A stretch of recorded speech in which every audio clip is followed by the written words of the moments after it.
Tetragrammaton.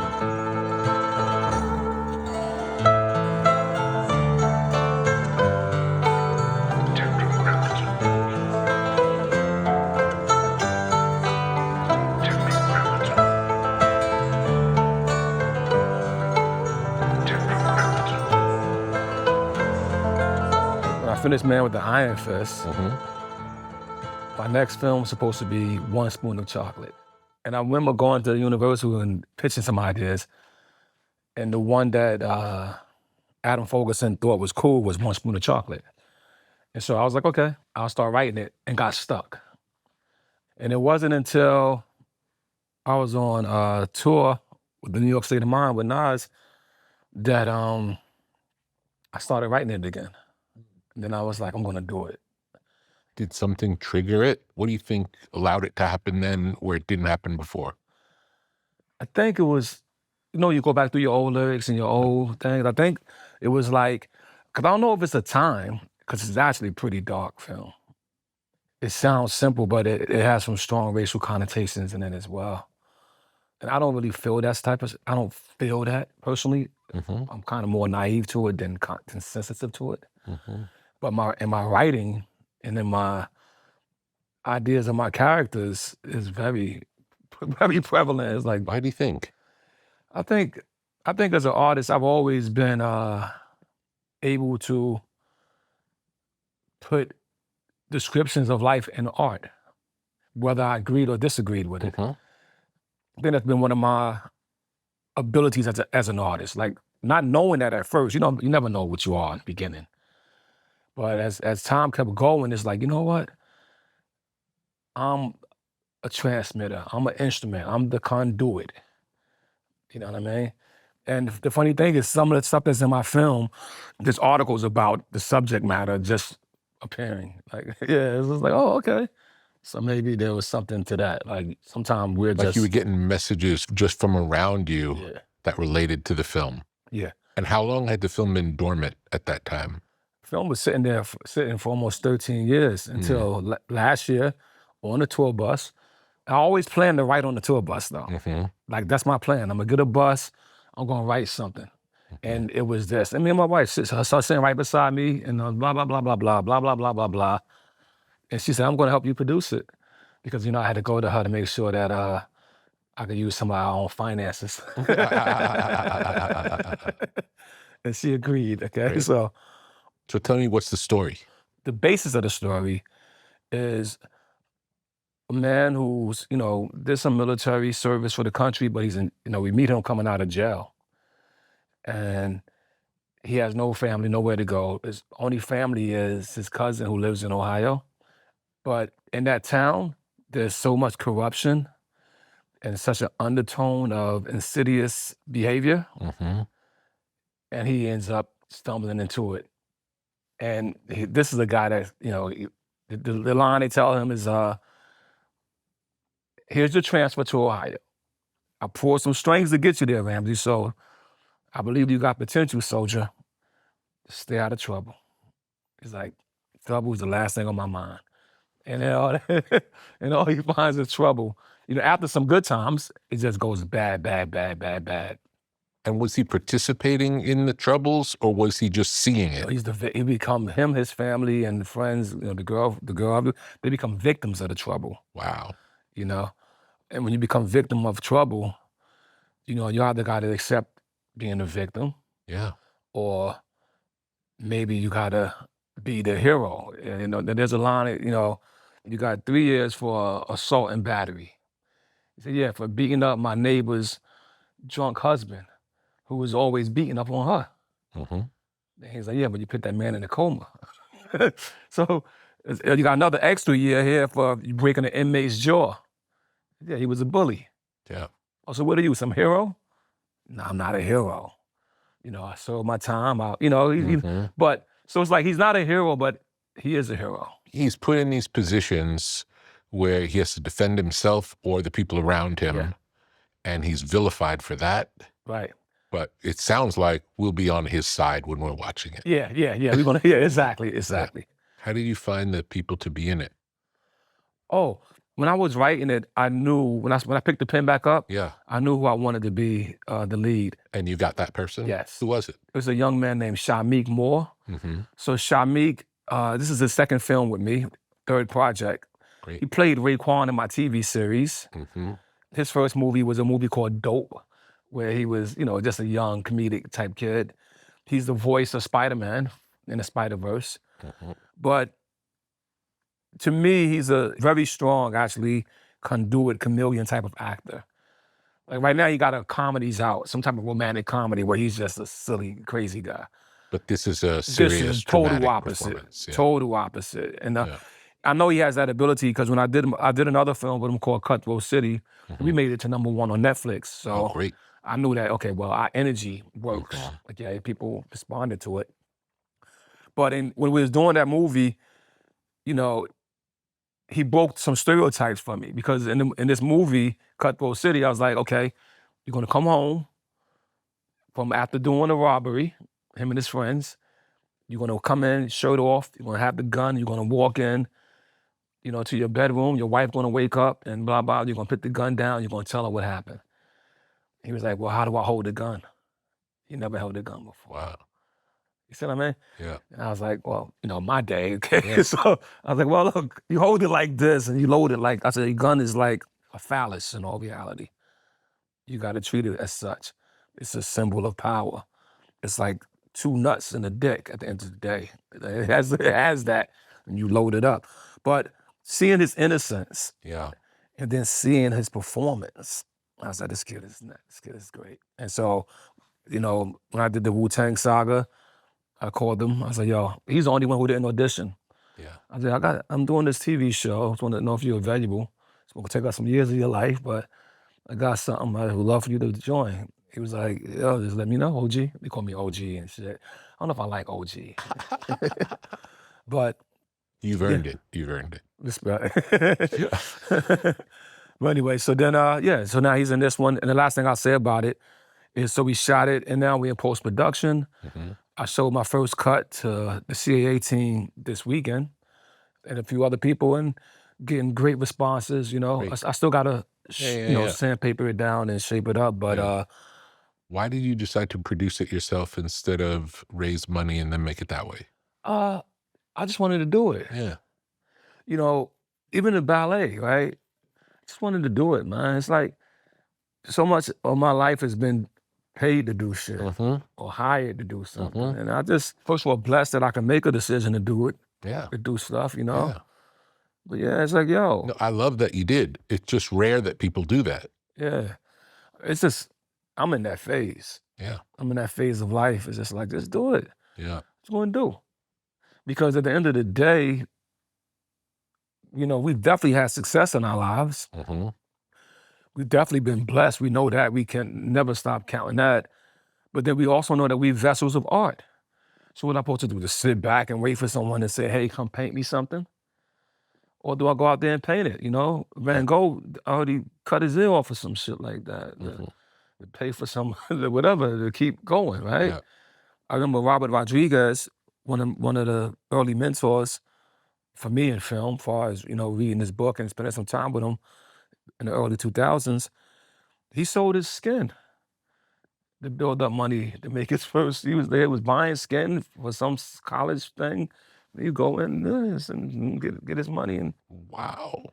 Yeah. And then he become one of these guys who create all these movies that inspires a whole genre. You don't get so many things if you don't get Robert Rodriguez. You know what I mean? You don't even get Spy Kids, right? Which brings back a lot of our actors and Latin actors that was out of the business. He resurged them, right? You don't get Antonio Banderas. He makes all of his stuff completely outside of the system. Totally.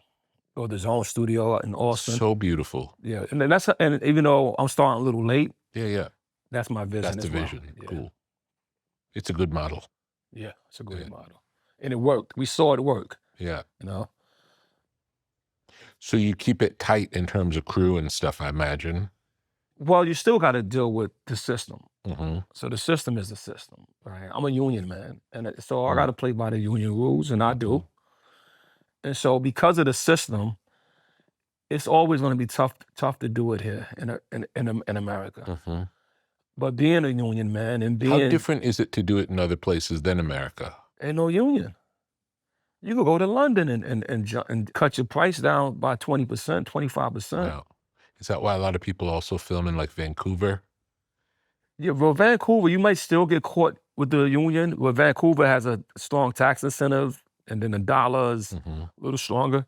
So that's that. But you can't duck. You won't be able to duck the unions in the whole North America, I think. I see.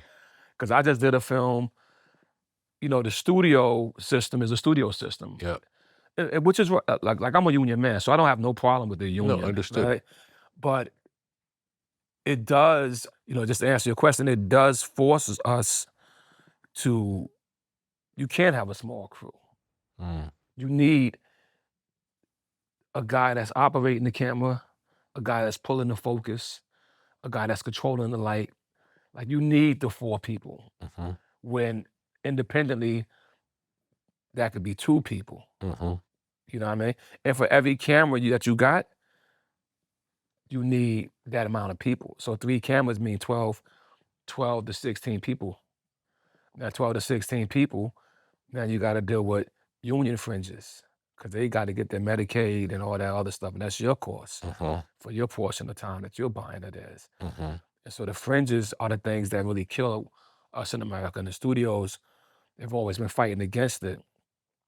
I don't think studios should fight against it in the sense of because their profit margin and their business model and what they've gained over the course of the commodity that they created, this is the only way they can give back is by making sure somebody could get their teeth fixed and go to the doctor. But on an independent level, it stops independent films.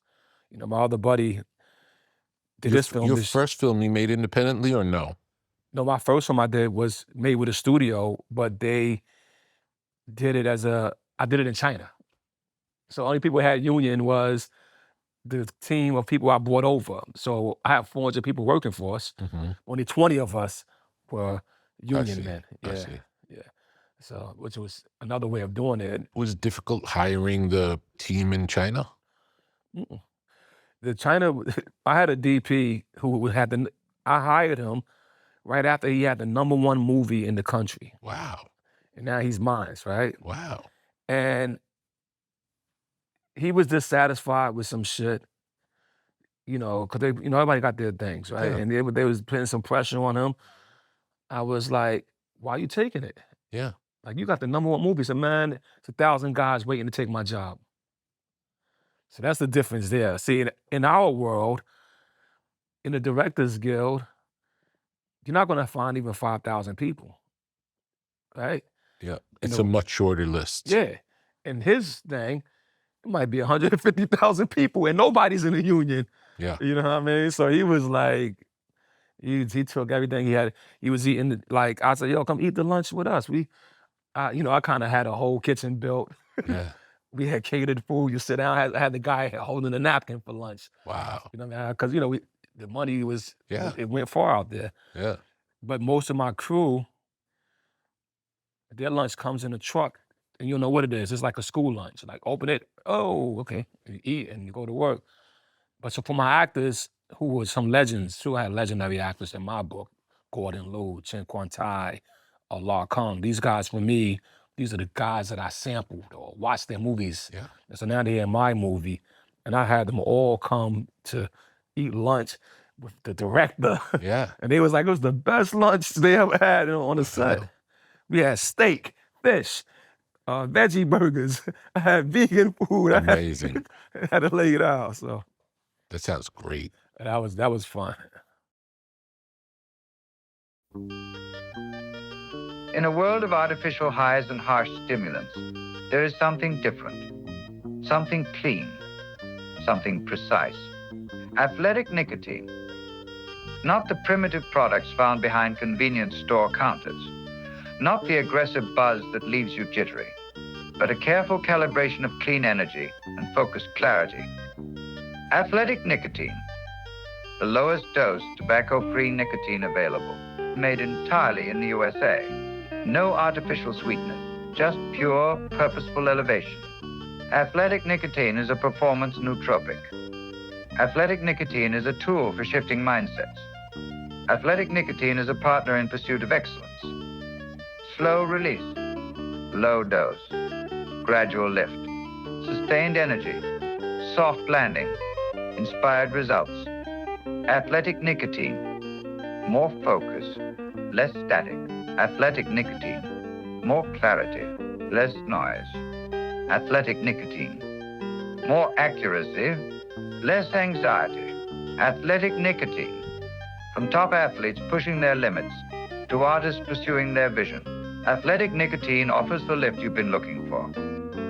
Learn more at athleticnicotine.com/tetra and experience next level performance with Athletic Nicotine. Warning, this product contains nicotine. Nicotine is an addictive chemical. Who is Prince Rakim? Yeah, Prince Rakim. Well, now he's my son. Right? My son is the physical embodiment of that because he's born with it. But it was something that I discovered. My name became Prince Rakim at the age of 11. And you gave yourself the name? Gave myself the name. You know, if I could try to explain it to myself, I know the inspiration there, you know, my cousin the Jizzle had knowledge of self. He gave me knowledge of self and had me study mathematics, and it opened my mind. It made everything else around me even more comprehensible. You know, I never forget the day he gave me the mathematics, right? I'm walking home from Park Hill, Staten Island to Stapleton. He can give it to you in a day? The first 10 concepts, which is knowledge, wisdom, understanding. So he had that all in a Xerox paper back then, right? And you get that as like, this is your first lesson. And you study that. You got to memorize these. And I'm a memorizer guy. Like my brain is like that. Yeah. But I'm walking home, and the first lesson says knowledge. Knowledge is to know, look, listen, observe, also respect. Knowledge is to know the ledge, so you don't fall off the edge. It's the basic foundation of everything in creation. Like the sun is the foundation of the solar system. That's knowledge. And wisdom is the manifestation of knowledge. It's knowledge and activation. It's the experience. It's wise words spoken by a wise man to wise the dome. It's also symbolic to the woman, right? So these things are my first lessons, right? And then I'm walking home, and I live in Stapleton, but I live on the same street as this big church, right? I'm staying with my grandmother at this time. And I walk by the church, and the lady is handing out pamphlets, and she hands me a Jesus Christ pamphlet where it says, Jesus Christ, the bread of Christ. It says, eat the bread of Christ to nourish your soul. Now, just by having knowledge, know, look, and observe, and respect, I respect what it was. So I memorized that as well. And so these different principles of knowledge and spirituality all start flooding me. And at the same time, I just seen 36 Chambers of Shaolin that year. So it's like all this was going through me. So becoming Prince Rakim, you know, since my father wasn't present, I think the prince came from me saying that naturally I should be the son of a king. And when I grow up, I'll be a king and my son will be a prince. So this is like the natural mind that my mind had. So maybe a spoonful of it is imagination, right? But it's like, this is what I wanted. And Rakim, there was no Rakim. Like there was a Rakim, right? There was a Raking with a King, but there was no Rakim that had that name. And actually, it was like, it's not a proper name because there's actually not a Rakim in Arabic or in the Quran or nowhere, according to what was told to me at that time. I said, it's original. And therefore, Rakim means to be original. And I'm a prince. You know what I mean? And that became me. This is from the age of 11. By the time, you know, I share it with the public, I become Prince Rakim, the MC. How old are you then when you're the MC? I mean, I think I let it be my MC name around the age of 16. Before then, even though I had knowledge of self, I had various MC names that was different than my righteous name. Would you say when the names change, the rhymes change? Yes. I think that the art finds this, I call it attribute. So at the end of the day, between 11 to my physical age now, I've definitely had over 16 different attributes. Yeah. I had made a joke. I don't know if I could keep saying this. It wasn't a joke, but I could say it to you. I'll say that this is the last time I'll say it. Okay. I was saying that I had equated this maybe 2 years ago that I am artistically schizophrenia. My friend Sophia Chang said, don't say that anymore. You are very curious and you seek out and you always yearning for more expression. So I would use the word curiosity versus schizophrenia because schizophrenia has such a big Negative meaning. connotation. Yeah, But it doesn't sound like you mean it in a negative way. I don't mean it in a negative way, but I thought it was a great description of the artistic multiple personalities Yeah. that I've been able to embody and still embody given on any given day, right? Mm-hmm. I don't want to be offensive, so I've taken heed to her. Yeah. And this is probably the last time I'll say that. If the lyrics change depending on the personality, which comes first? Is it Rakim exists and then the rhymes come, or do the rhymes come and then you realize that's not Rakim talking, that's someone else? That's a good question. And it becomes blurred, but I think at one point it was the art made it separate. Like on Protect Your Neck, when we put out our first video, it says in the video, exit Prince Rakim, enter the RZA. And it scrolls across the screen. And I meant that. I was like, I'm not Prince Rakim anymore. You are meeting the RZA now. And this is a well advanced, enlightened version of Prince Rakim. The Z wasn't in my name. Yeah. My name was Divine Prince Rakim. Yeah. Right? First it was Rakim, Prince Rakim, Divine Prince. You know, you keep adding titles. By the time I was 19, 20, I'll give it 20, my attribute was Divine Prince Master Rakim, Allah. That was my name. Allah is the name of the father, so all our last names have to be Allah. Like whoever your father is, you take his last name. Mm-hmm. So then, from just 2 years later, and going through rain, hail, snow, and earthquakes and all personal, and also just improving and deep into my art, deep into my music, my study, my everything. I was deep into it. You know what I mean? Science of breath, like we was on it.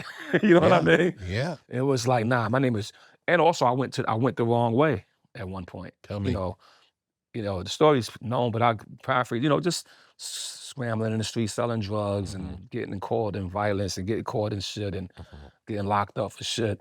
It's like, that wasn't the way of a righteous man. Yeah. Wasn't even the way of an intelligent man. And I had righteousness and intelligence all in my system. Was it just youth that allowed that to happen, would you say, or something else? I think youth and circumstances. Yeah. Like there was no other way to get money. Yeah. You know what I mean? It's like I could grab it. I could throw a rock through a window and get it. But I mean, especially at the mindset and measurement of how we wanted it, right? Yeah. Just to be honest, I did work many jobs.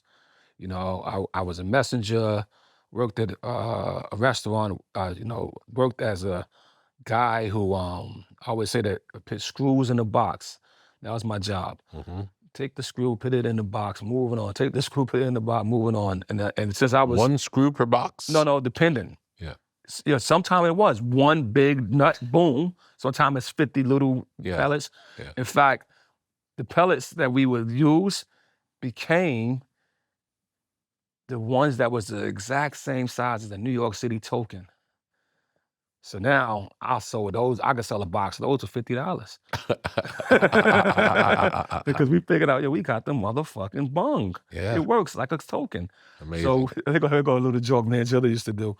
So we'll go to the train station, right? Yeah. And just stick it in. And somebody comes and go, I'm not catching this train. Could you just give me the token? Go ahead, boo. Go. Make about $20.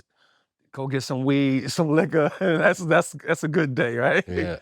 But anyway, going negative though, selling drugs, getting involved with street crime, was totally not natural for me. Being a smart man and a man that's not scared to do shit, of course I was able to excel in that. until I couldn't excel, until it caught up, and now I'm in behind the bars. You know what I mean? How long were you away for? I was facing 8 years. Fortunately, I was able to bail out. It took me 30 days to bail out. I only did 2 30-day stretches in my life. One 30-day stretch at about 17, 18, and one right before 21, right before Wu-Tang. Bailed out, won the trial. Right? You know, there's a lot of black guys don't win trial. I went to trial and won. And while I was going through all this, my mother was so disappointed. Like, her face of disappointment was more crushing than this. It's 11 of us. 11 brothers and sisters. Yeah. Where are you in the 11? I'm in the middle. But I was also the one that, you know, that kind of came when life was just getting strong for our family. And by the time I get 3, 4 years old, it goes bad for our family. You know what I mean? But anyway, what I was trying to get to is that I zigzag, zig. Right? And in the mathematics, zigzag, zig means knowledge, wisdom, understanding. Right? And it gives a symbolism of the zig, which could be the man or your thought, goes into the zag, like the sperm cell goes into the womb and comes back out as a higher, greater form of the zig. Like a word can go into somebody's mind or into your own mind, into the womb of your mind, and come out as a better idea, as a better interpretation, as a higher understanding. So I became Rakim, zigzag, zigala, the RZA. You know what I mean? That's what RZA stands for. Yeah, yeah. Did you ever say that on a record or no? Yeah, I say it in different ways. Rule of zigzag, zigala, jam is fatal, quick to stick my Wu-Tang sword right through your navel, suspenseful. That's on Seventh Chamber. Suspense. One thing, let me talk about my lyrics for a quick moment because it's fun to say, right? One thing about my lyrics, right? They are compressed, concentrated ideas. And most people lyrics are, I would say. Yeah. But I think out of a lot of the MCs, I don't think no one has really compressed their lyrics as much as me and my Wu brothers. And I think because if you go back to the very first lyric of chill with the feedback, black, we don't need that. It's 10 o'clock, hold where the fuck should see that. Chill with the feedback. So the feedback also from the feedback of the mic, feedback with the beef, feedback somebody gives you. We don't need that, right? It's 10 o'clock, hold where the fuck should see that. Remember that commercial in New York, come on TV? Yeah, so now I'm saying, feeling mad hostile, wearing El Apostle, flowing like Christ when I speak the gospel. So now I'm flowing like Christ when I speak the gospel. That goes back to me getting that first pamphlet, The Bread of Christ, right? Yeah. But having my mathematics in it. Then in the very next line is a Buddhist line. It says, flowing like Christ when I speak the gospel. I stroll with the holy robe. So the abbot of Shaolin or the abbot of Wu-Tang must wear that holy robe. And the holy robe represents their position. So I stroll with the holy robe, then attack the globe. With the buckets, style the ruckus. Now we got ruckus. 10 times 10 men committing mad sin. Wait, I thought we was righteous. But we're committing mad sin because you turn the other cheek and I'll break your fucking chin. And that was an idea of the idea that when Malcolm and Martin was teaching, Martin was saying turn the other cheek. But no, he was still getting beaten down with sticks. Right? So no, we're gonna have to break a chin. We can't offer your cheek up, right? Turn up, break your fucking chin. Then I went to the just regular hip hop slang boom bangs like African drums. He'll be coming around the mountain when I come. That's just the fun of it. Yeah. Then we go into the political line, crazy flamboyant for the rap enjoyment. My clan increased like black unemployment. That's stupid, but it's like, wait a minute, you increasing like black unemployment? Yeah, another one. There. Because another one pops up right in the middle of the lyric. Then I pass the mic to Jill. The genius, take us the fuck out of here. Then of course, he goes into a very descriptive, very detailed way of our industry. Clear, without, it's still multiple meanings, but one thing about the JZA is that he also provides you the surface view and the beneath the surface view. Whereas for me, I hide a lot of the surface view. You got to go beneath the surface to figure out the habit. Yeah. Your lyrics are more oblique. Yeah. I'd say. Yeah. I'll take that one. Yeah. Yeah. But the beauty of that is it feels like your lyrics are for the initiated. Right. Do you know what I'm saying? Yeah, you got to know. You got to be. You got to know. Yeah, you got to know. Yeah. Yeah. You know, we. Would you guys ever talk about lyrics, like each other's lyrics, or you just did your verse and then next rapper does their verse? Yeah, not. Well, as a producer, Yeah. I was definitely able to shape, even censor, and direct lyrics, and especially in the first 5 albums, I would interject. You know, but as time went on, there was no need for interjection. Everybody had mastered their craft and mastered who they were. Yeah. So now, in the process of it being competition. Do you feel like there was competition within the group? Yeah. So everybody wanted to out-rap everybody else? Yeah, this is MCs. Is that part of what makes Wu-Tang so strong? Yeah. It's very interesting. I never thought of it that Yeah, way. the GZA had a lyric. He said, I forgot the line in front of it, but the punchline was, the Clan makes me rhyme like D Banner under pressure. So you know who D Banner is, right? Right. So he's saying he's about to turn to the Hulk because the Clan is making him like rhyme like when Dr. Banner gets pressure, he got to go into the Hulk to fuck with these dudes. You know what I mean? And you'll hear it throughout our lyrics. You'll hear us say something like, "This one made me do that." Yeah. You know So what I mean? it's almost like a battle in a way. Yeah. It is though. It's very interesting. I never thought of it that way. Yeah, and at different times, different one of us wins. Yeah. And the thing that was crazy for us is that so when they say that GZA is the head, it's because he is the foundation of our lyrical skills and approach, right? And for many years, it was his determination. Like I'm the Abbot, so even if somebody comes for me for the determination measure, I then go to him. You know what I mean? Because of my respect and reverence of him, he's the one that had me pick up my pen. He's the one that had me study my knowledge, right? So he's my enlightener. And so I always go back to my enlightener. And during the period of years, you know, and sometimes it just be me and him. I'm like, who's the best in the Clan right now?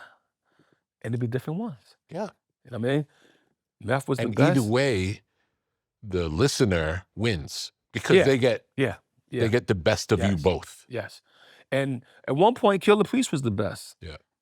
At one point, from the Wu family, it was a year when everybody was like, Killer Priest is the illest MC. Yeah. I was pissed off. You know what I mean? And I came to beat Killer Priest in 97. You know what I mean? If you go back and check my lyrics in 97, so even though Ghost got the best lyric of the year on that song, Impossible, because he was like, call the ambulance, Jamie been shot. He put you right there. Yeah. And it was such a dramatic. Ghost lyrics are incredible. Yeah, such a dramatic. It's incredible. But GZA came to me and said, now you got the best lyric. Because of the content, fusion of the 5 elements, right? That's dealing with the Taoism alchemy, the search for the higher intelligence, women walking around celibate, living life irrelevant. The most benevolent king can communicate through a dream. A mental picture is formed. A law is heard and seen everywhere through your surrounding atmosphere, thermosphere, stratosphere, troposphere. Can you imagine from one single idea, everything appeared here? So understanding makes the truth crystal clear. But still, we got innocent Black immigrants, 85 dependents, welfare recipients locked in housing tenements. And my neighborhood has been stamped, right, as a concentration camp. But nighttime, I walk through and my third eye is bright as a street lamp. And there's electric probes, right? I mean, electric strobes, robotic probes. They're taking telescopic pictures of the globe while babies being born with microchips stuffed inside their earlobes and then vaccinated. Lies fabricated and exaggerated. You know what I mean? Yeah. Food and Drug Administration testing poison in prison populations. It's like, there's a lot of shit going on in there. But call the ambulance, Jamie been shot. Where the Kimmy don't go, nigga, you my motherfucking heart. That was something else. Yeah, it's incredible. Yeah. Incredible. So much of today's life happens on the web. Squarespace is your home base for building your dream presence in an online world. Designing a website is easy using one of Squarespace's best-in-class templates. With the built-in style kit, you can change fonts, imagery, margins, and menus, so your design will be perfectly tailored to your needs. Discover unbreakable creativity with Fluid Engine, a highly intuitive drag-and-drop editor. No coding or technical experience is required. Understand your site's performance with in-depth website analytics tools. Squarespace has everything you need to succeed online. Create a blog, monetize a newsletter, make a marketing portfolio, launch an online store. The Squarespace app helps you run your business from anywhere. Track inventory and connect with customers while you're on the go. Whether you're just starting out or already managing a successful brand, Squarespace makes it easy to create and customize a beautiful website.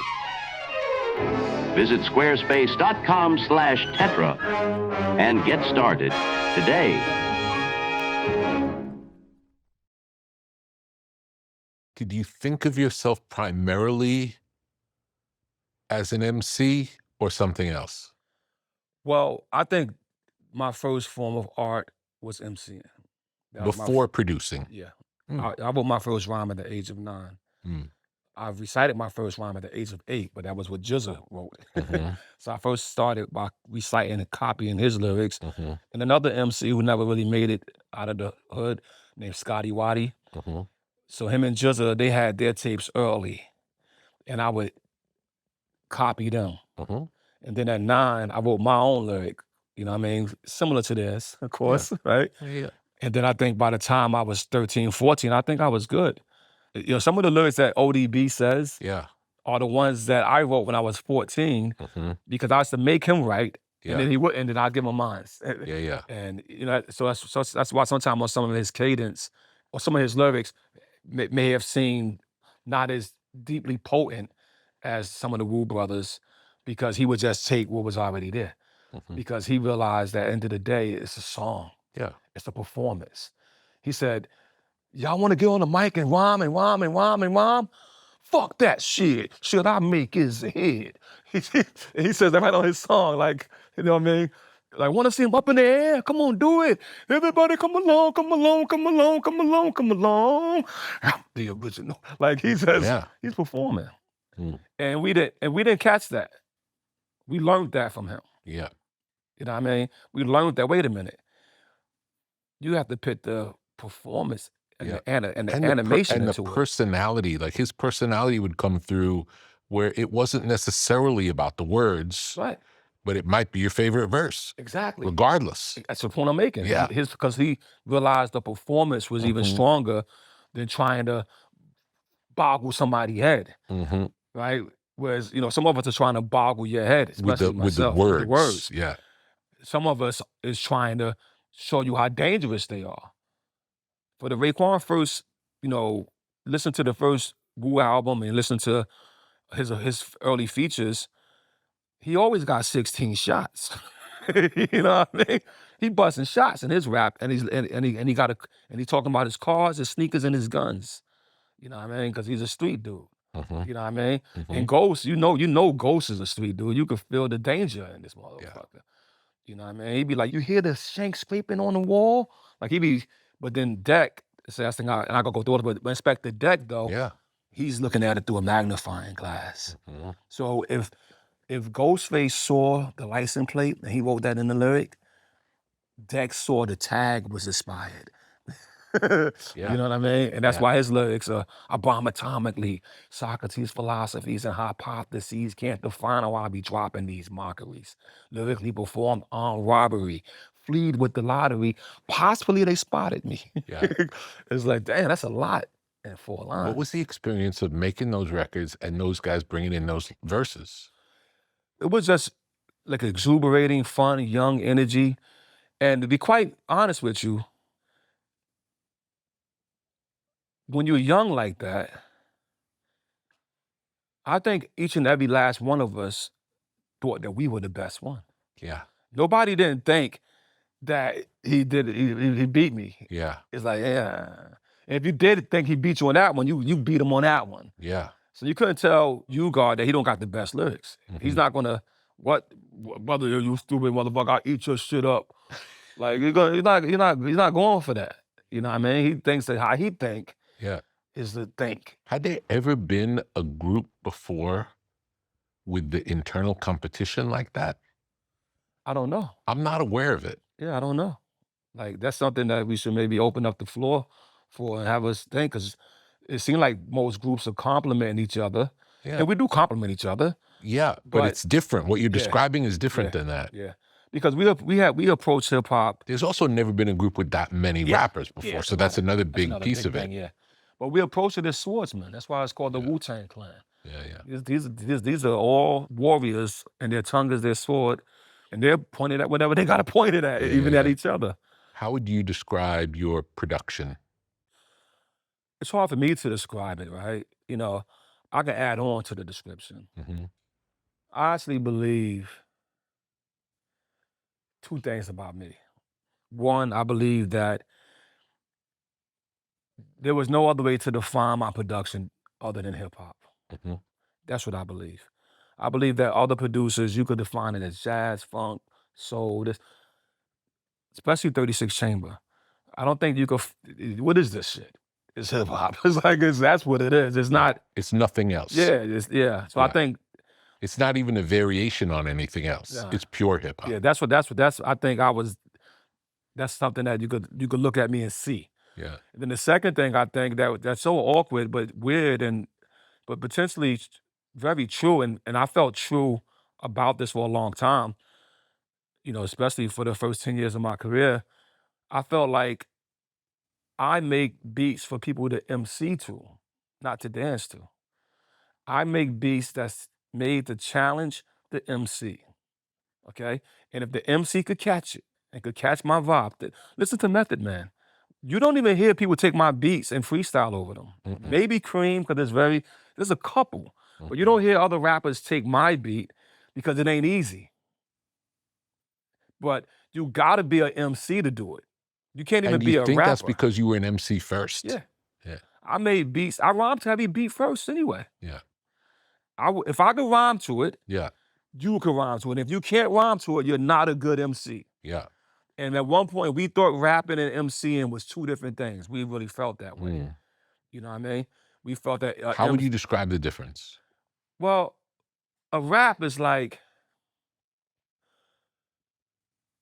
it's like anybody could rap, almost. Not anybody, but almost. You know what I mean? A MC is, I guess I could try to describe it in a lyric. The MC, you say, I ain't gonna slang that I be using. The MC means to master confusion, right? A MC is always like time, moving constantly, okay? It ain't just move the crowd, which he has to move the crowd. You know what I mean? But I had a whole lyric where I wrote down all the different things that an MC must do. You mean? He must master competition. And I think that a MC is almost like the difference between a Jedi Knight and a samurai. Because a Jedi Knight has a lightsaber, right? And not only is his lightsaber powerful, his force is powerful. You know what I mean? So I know this is all using, you know, trying to explain something that the best way I can. Hard to explain, exactly. of course. It's hard to explain. So, but it's a difference, and you can hear it. You can feel it. You know what I mean? You can feel it. Does it have anything to do with the music? Because it feels like when you first said it, what I heard was that a rapper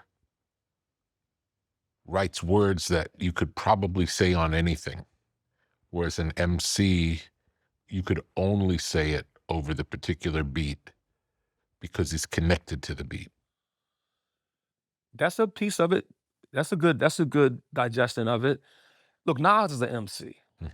It's a fact. Even if you took away all the music, it's still potent. Absolutely. That's another way of looking at it too. What happens if you take away all the music, right? Is it potent? What happens if you write it down? Is it stronger? Yeah. Right? So an MC is more like a poet, we may say. He definitely has to be part poet, right? Whereas a rapper is more like somebody doing songs. That's a good argument. Because a poet, you have to be a poet and deeper than a poet, right? Because, I grew up on the crime side, the New York Times side. That's a lot right there. Mm-hmm. That's the New York Times. That's a lot in that one phrase. Mm-hmm. Staying alive was no job. Okay, that's simple. I had secondhand. My mom's bounced on the old man. So then we moved to Shaolin. In 4 lines, right? In Melly Mel, a child is born with no state of mind, blind to the ways of mankind. God smiling on you, but he's frowning too because only God knows what you've been through. Even in those 4 lines. A lot of information. A lot of information. Yeah. And MCs tend to do that. Yeah. And they do it in a way that even if you hear it 20 years later, it has the same thing. Now, no disrespect. Because it's deep. You're saying the MC's lyrics have a depth that make it timeless. Yeah. That's a fact. Tell me from a technical standpoint how you would go about production from the beginning. Okay, on a technical standpoint, how I went about production, first thing is use whatever you got, right? So, of course, I started with the turntable and the 4-track. Was it a 4-track cassette at that time? Yeah, the 4-track, Yamaha 4-track. And this is like maybe 16, 17. So the first thing is just a square tape recorder. Remember those tape recorders? Yep, hit play and record and put the tape in. Cassette recorder. Cassette recorders. Yeah. My cousin Ramsey had one. Ramsey is Old Dirty Bastard's big brother. So he's a few years older than us. He's going to be ahead of us on everything. Record collection, rock and roll. He's a guitar player, keyboard player. He got the turntables first, everything, right? Old Dirty's mother and father worked for Transit and for 911. They're like the Jeffersons to my family. My family is the welfare, 11 kids welfare family. But the first thing was this tape recorder and comic books in a shoebox. And that's where the drums were. And we're just rapping to the tape recorder and play that back. Then, of course, the Cunyon comes out. And now you got the 2 tape recorders and then you're doing pause tapes. Would it be pause tapes from stuff you'd record off the radio or? Yeah, forever, yep. Or turntable? Yep. Whatever you could get a track from or beats from. But before that, though, I heard the song Flashes on the beatbox. Mm-hmm. And so I said, what is a beatbox? So I already had a pair of turntables, straight arms, sadly. But went down to... Did you have a mixer as well? Had a mixer. Mm-hmm. We sold newspapers to get this. That's to give you a little backdrop. GLI? What was the mixer you had?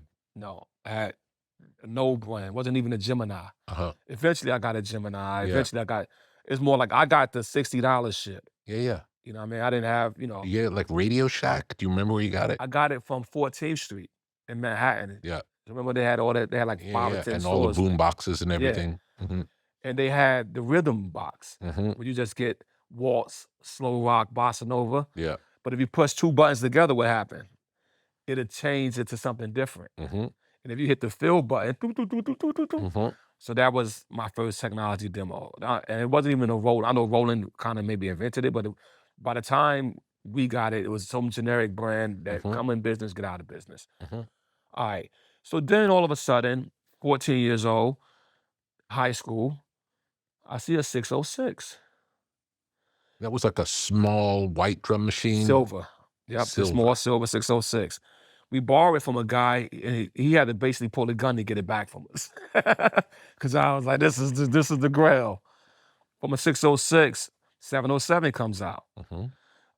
DJ Dr. Rock from the Force MCs had a 707. Mm-hmm. We went to his house and made demos with DJ Dr. Rock from the Force MDs. Great. You know what I mean? I was 14, 15 years old. So we got Dr. Rock on the 707, RZA, just at ODB, doing songs. And this is before the rest of the Wu started making their demos. Do you still have those recordings? I don't have them.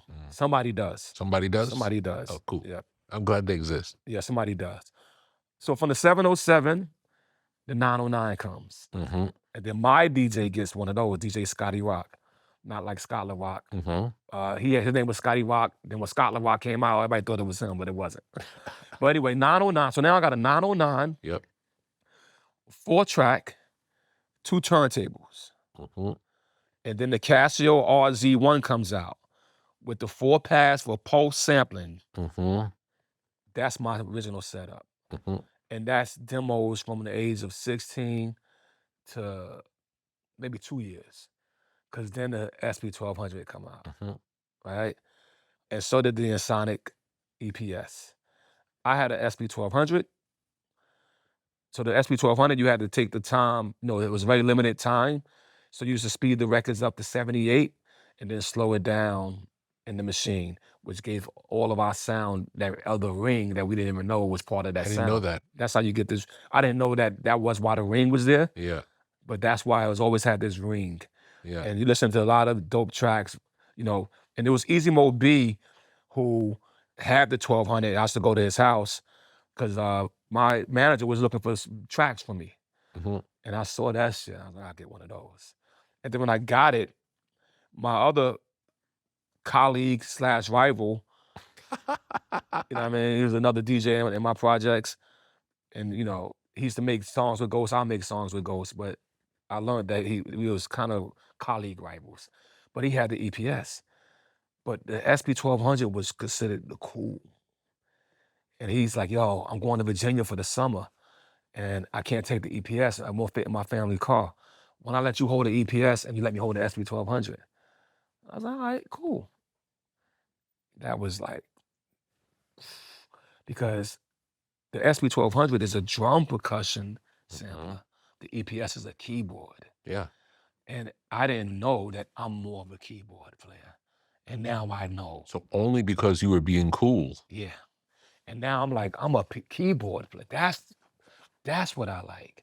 And I remember that my cousin had the Casio and I used to play with the keyboard. Yeah. So now I realize I'm a keyboardist. I can play my sample. I can sample one note and fucking go up and down the key with it.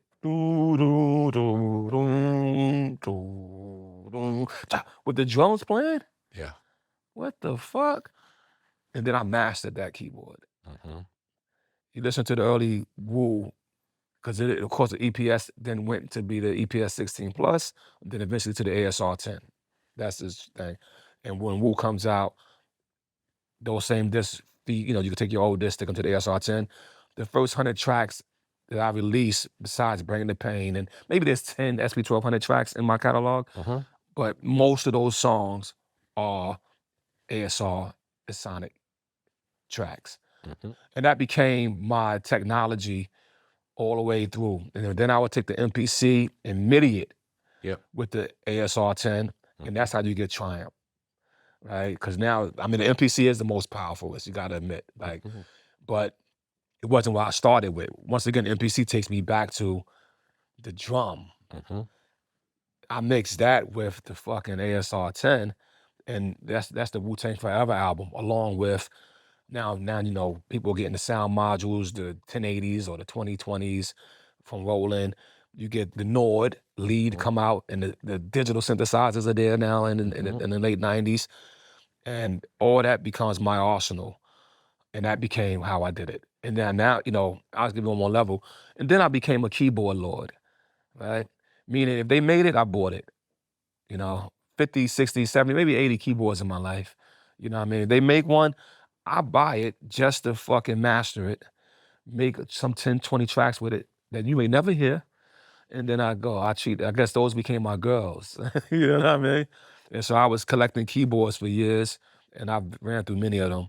When I became Bobby Digital, I had all my keyboards in my studio, like how you have it.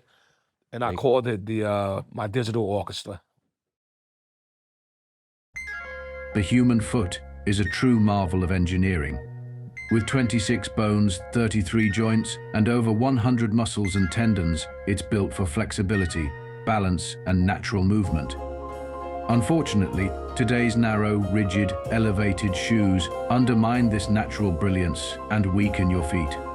Vivo barefoot shoes set your feet free. Feel every step. Move naturally. Allow your feet to function as nature intended with Vivo Barefoot. Thin, flexible soles to keep you connected to the ground. Wide toe boxes to let your toes spread and stabilize. Minimalist shoes designed to mimic the barefoot experience. Whether you're running, hiking, or just going about your day, Vivo Barefoot has you covered precisely when and where you need it most. Feel the vibration of the earth. Strengthen your feet. Improve your posture. Enhance your natural movement with Vivo Barefoot. Made from 100% recycled and natural materials, they are as healthy for the planet as they are for you. Experience the freedom of barefoot movement with the protection from the sharp edges of a man-made world. Natural movement for your feet, sustainable choices for our world. Learn more at vivobarefoot.com/tetra and embrace your human nature. Tell me about becoming Bobby Digital. RZA becoming Bobby Digital was a step backwards. Being the RZA for those years from 1993 up until 1999, 98, 99, I didn't realize my success, right? Meaning economically, I was pretty monotonous with my relationship. You know, I think I did almost like 3 years just with one woman, which is weird for an artist, okay? But, you know, I wasn't into it. Like after Wu-Tang Forever, you know, being rich and being loose and seeing the world, and also having some internal problems in my household, yeah, I just cut loose. You know what I mean? And then when I cut loose, I just became hedonistic, to be quite frank. And then also I became more consumption of substances. You know what I mean? And then also I had like a vision, a foresight vision. I've been blessed, you know, every few years with a vision. And this time it was everything is going digital. You got to lead the way. That's the sound of, you know, I made a joke on myself. I'm going to share this joke with you. So my mother named me Robert Fitzgerald Diggs after Robert Kennedy and John. She put those two names together and named me Robert Fitzgerald Diggs. And when you name Robert, sometimes they'll call you Bobby or they'll call you Robbie. I started thinking, well, am I a robot? Like, I actually questioned myself. Yeah. Like, is there something in me that's like, is there something I don't know? Like, am I physical? Am I digital? Am I a robot? Am I a man? You know, am I a god? Like, all these questions was just zoning through me. And especially at this period. And I think it was a few things happening in my life. I think the trauma of what happened in my personal life, the trauma of Wu-Tang, it's almost like, Rick, you know, this is called Shangri-La, where we at here. And that's considered almost a heaven on earth. You know, I was fortunate to be free in 1997. I was fortunate to be given the gift of mental freedom. And it all happened from watching a flower grow and die in one day. So I was blessed with that. But then a few days later, something very traumatic in my personal life happened. But I was free. Yeah. And so it didn't affect me like that. And then the Wu brothers, around the same time, decide that we're not going to finish the Rage Against the Machine tour. And everybody just starts scattering into their own way. Tell me about that moment in time. Tell me about the tour, and then tell me about how that happened. Yeah, well, we on the biggest tour of our career. Wu-Tang and Rage, 30,000 kids a night. Good show. What a show. What a show. Especially at that time. It's new as, I mean, you know, of course, you know, you lived through Def Jam, so you know Beasties and Rhyme Fest. What was it called? The Fresh Fest. Fresh Fest and all. You know the things that you guys had did. Yeah. But it was, hip hop wasn't getting these moments like this. Yeah. Right? PE and Anthrax maybe, but not, this was it. Huge. And then my guys don't want to do it. You know, didn't understand the cultural relevancy of it. And I did. Yeah. I understood at that time, and it happened at one of our concerts when I saw all 5 families there. black, white, red, brown, yellow. It was on the Rage tour that I invented this. Like these wings. The Wu symbol. Yeah, the Wu symbol. I saw it. I saw the people. Yeah. My mind was like, we got a record, give them something. And here you got the 5 families on this side. Let's put it all together. Yeah. That's the Wu. But the crew didn't get it.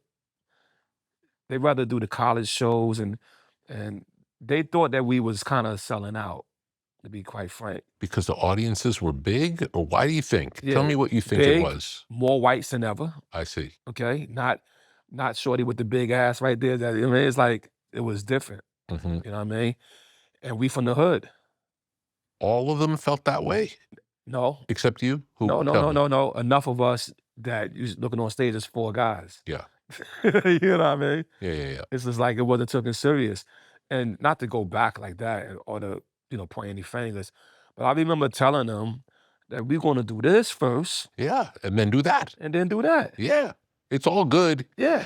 And the way it was planned was like, we're going to hit the colleges in September. Yeah. And go through the homecomings. Yeah. It's going to be crazy. Yes. And then when we come, first of all, they put me and Zach on the cover of Rolling Stone. It's on.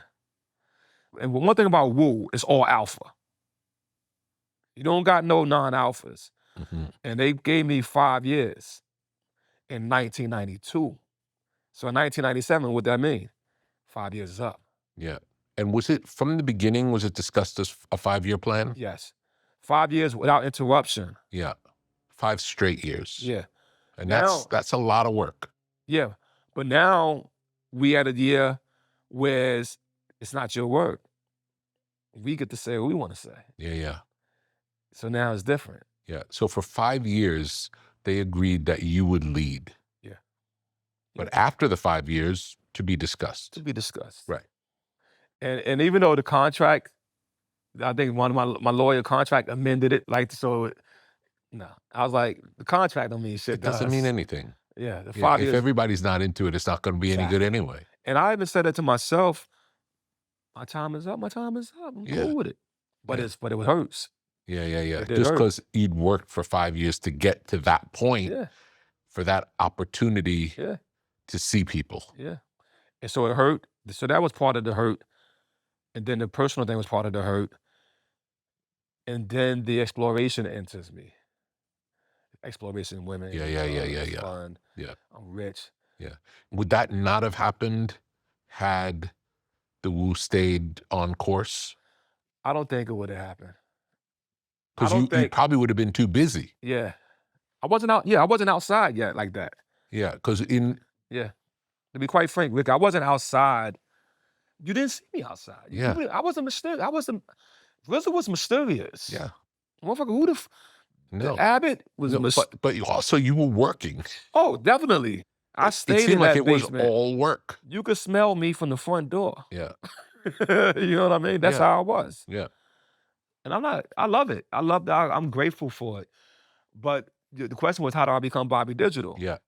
Well, now it's on me. Everybody's doing them. Now what I'm going to do? So I thought, all right, I'll do a RZA album. But I just had a vision that things was different. The world was going to change. Mm-hmm. And you got to go digital. And then, it was in my studio. And I had some other MCs with me, the young MCs like Killer Army and Sons of Men and those type of dudes. And I just said, yo, you gotta go digital. They said, what the fuck you talking about? I said, no, I'm telling you, you gotta go digital. Everything is gonna go digital. What the fuck you talking about? You tripping, God, you smoking that shit, you tripping. I said, nah, digital. And my studio looked different to me. It didn't look like that. It looked like almost like a future. Wow. You know what I mean? Yeah. Even though nothing had changed, you saw it in a new way. Yeah. Maybe hallucinated it too a little bit. I don't know. But it definitely wasn't the same. Yeah. And then, and it wasn't the same. And then did the name come before the material, or did the material come before the name? The idea came, and then I named it. I see. Yeah. I was like, Bobby Digital.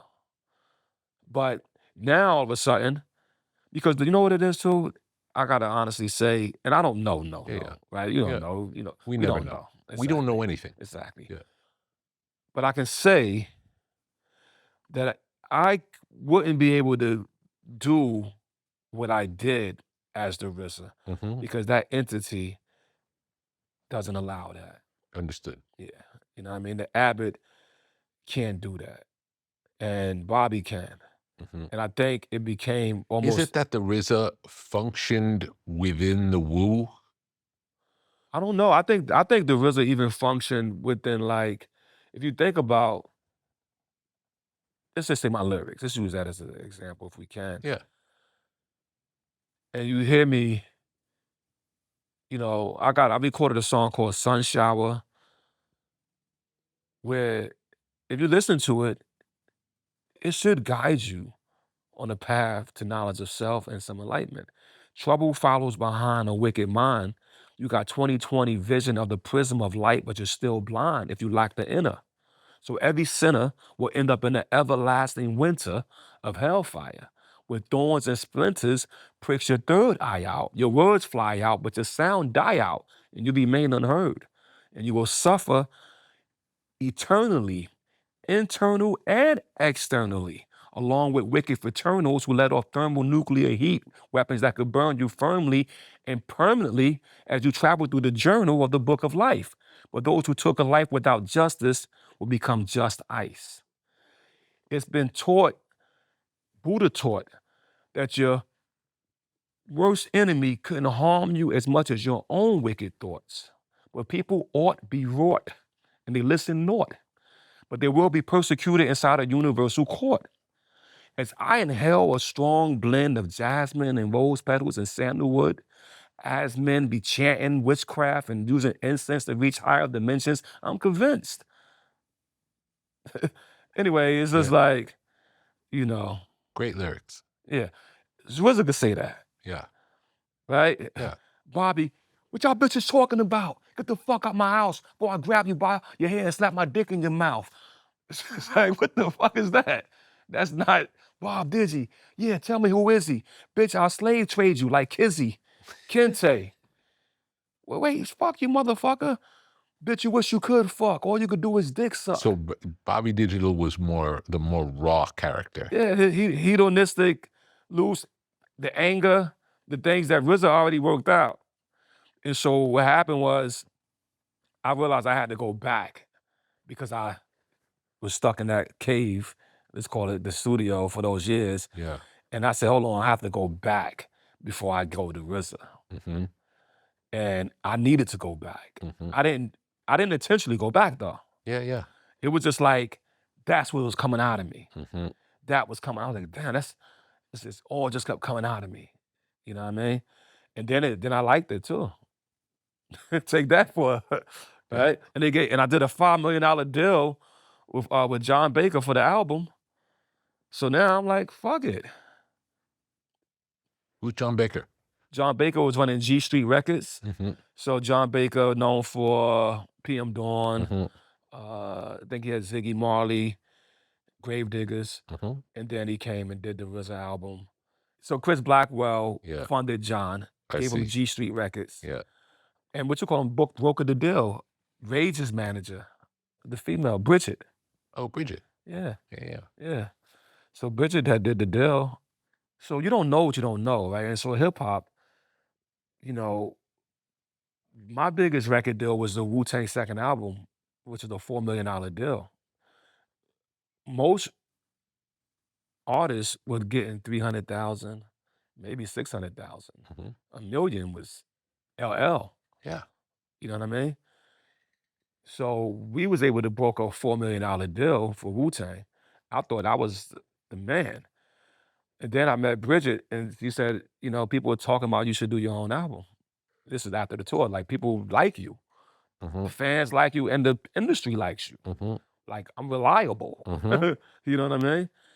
And I was like, well, you know, I'm doing good by myself. I want to do an album. I got so many allies. I'm with Mhm. Leo. I got Mhm. Steve. I got Wendy. Mm-hmm. She said, well, how much you think, you know, a RZA album can you get? I said, I don't know. I go get 2 million at least. I know I could do that. She said, what if I could get you 5? Like, what you 5 million? Yeah, That's more than okay. That's more than Wu-Tang. Yeah. She's like, no. Said you getting hip hop numbers, I could get you rock and roll numbers. So I didn't know that Yeah. rock and roll. I didn't know that either. But weren't there some artists in the rock? I mean, I don't know. Yeah, I really well- have no idea. well, that's what she exposed to me. Whether it was a myth or magic, Yeah, but but it it happened. happened. Yeah, Yeah, that's great. yeah. And I actually gave a lot of the money back because when I signed the deal, I did sign as RZA. You know what that means? No. It meant that I didn't own the RZA name anymore. Right? You know, you sign a record deal, the RZA becomes part of that company. It's like anytime I want to do the RZA, they got the right to Oh, to I that. see. And I was like, nobody gonna own the RZA philosophically. Yeah. And it was like, no, what do you mean? You signed the deal. Like it's like Wu-Tang, like that. You know, if you want to record, you gotta you put your 5, you go through your 5-album sequence. I said, no, it doesn't feel right for somebody to own the RZA. Mhm. I don't even own the RZA. And I said, what you mean? And I told my lawyer, I was like, we gotta get the RZA out of this. Bobby could stay. Yeah. And Bobby's the one who's delivering the record. Yeah. And it was like, well, you wonder what? I said, I'll buy it back. I want to buy RZA back. And they said, okay, a couple of $1 million, you could buy it back. I said, I'll buy it back. They didn't believe it. I did it right before Christmas too. Like, whoop, give my name back. Well, not give my name back. Yeah. Let the RZA be the RZA. Yeah. 'Cause Yeah. I know we're having a pretty interesting conversation here, and I'm so comfortable with you because your travel. The thing about life, right? You've traveled, bro. You know what I mean? Yeah. And your travel is the roads you pass and the destination that you've achieved, right? Mentally, physically, spiritually, emotionally, economically, socially, all these ways of achieving puts you at a certain seat, right? And so, and I've traveled so far as well.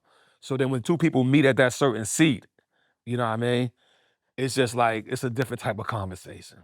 It's like, I don't even be around people that none of this even begins to fluctuate out of me. Mhm. So know that. And it's a pleasure to build with you on it. I appreciate that. But yeah, the RZA, going back to the beginning of our conversation, you know, the whole different artistic curiosity or the way that I said different personalities is definitely a entity of energy, which is interesting. Rihanna names her son RZA, right? Her son is named RZA. And it's just, I was like, it's very interesting because I don't use the name as much. You know what I mean? I use it, Mhm. but not as much as I used it Mhm. when I was using it. And maybe imagine 20 years from now, and let's say, because I don't think the RZA is just a name. I think it's a title. I think it's an entity. Mhm. I think it's something. Not being Mhm. superstitious here, nothing like that. No, I understand. But imagine if he does embody that. Yeah. Because the RZA's job is to resurrect, to bring something back. You know what I mean? To help us see what we missed. You know what I mean?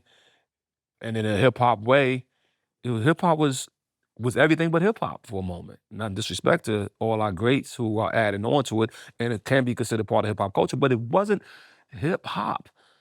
It was what it was, but it had to go into the category of hip hop. The same thing happened with rock. At the moment, it's like, that's not rock, but that's all that rock is given, and that's rock. Mhm. But it wasn't, right? Mhm. And it's just like somebody always comes, entity will come, whether it's in any form, a jazz guy or somebody will come that'll be like, yo, oh, that's the pure form. That's what we forgot. And then we rebuild again. Mhm.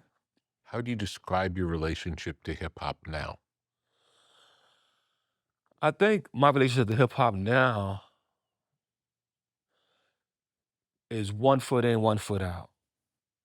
Like 1 foot in because I'm foundated in it. And I'm always striving to somehow find a new path for it. And that's because there's so many people in hip hop, especially from young people, and I even point even more, hip hop is seen to be, it's been kind of classified because of the majority of hip hop practitioners are Black, right? So it seems like, let's say 80%, at least 75% is Black. And you have so many of these youths striving to be in it, but all striving like crabs in a barrel for that one path of it. And so my foot that's in it is always trying to show another path. My foot that's out it, making movies and shit, you know what I mean? Yeah, and classical music. Classical music, just expressing. And even by me doing the classical, I would hope that somebody from hip hop understand that when you're making a beat, you're making a beat. But when you're composing something, you're composing something. And start composing, your beats. Dre said it on one of his little interviews. He said, he pointed out how a beat maker is different from a producer, because a beat maker makes the beat, but then he has to produce the record. You know what I mean? Yeah. And you know that, one of the greatest producers from the culture in multiple genres yourself. And so that's how I see myself, 1 foot in, 1 foot out. Do you feel like everything you make, films, classical music, books, somehow still are tangentially related to hip hop? I do think that. I hope it's not my ego saying No, I think that's true too. Okay, I hope it's not my Because I ego saying think that. when you're established in hip hop, it's a way of looking at the world that you don't let go of. It doesn't disappear when you're working on another genre. Yeah, I think, they say hip hop is a culture, it's a way of life. And, even as we chilling, we still got a swag that's gonna be way different than our peers when they see it. So even when I show up to the Symphony Hall, I'm a little swag, a little different, you know what I mean? And the cool thing about it, like, even if you look at, I think Eminem is another good example for just use him because he's a great artist. It's the same. It's like if Eminem shows up, he's hip hop.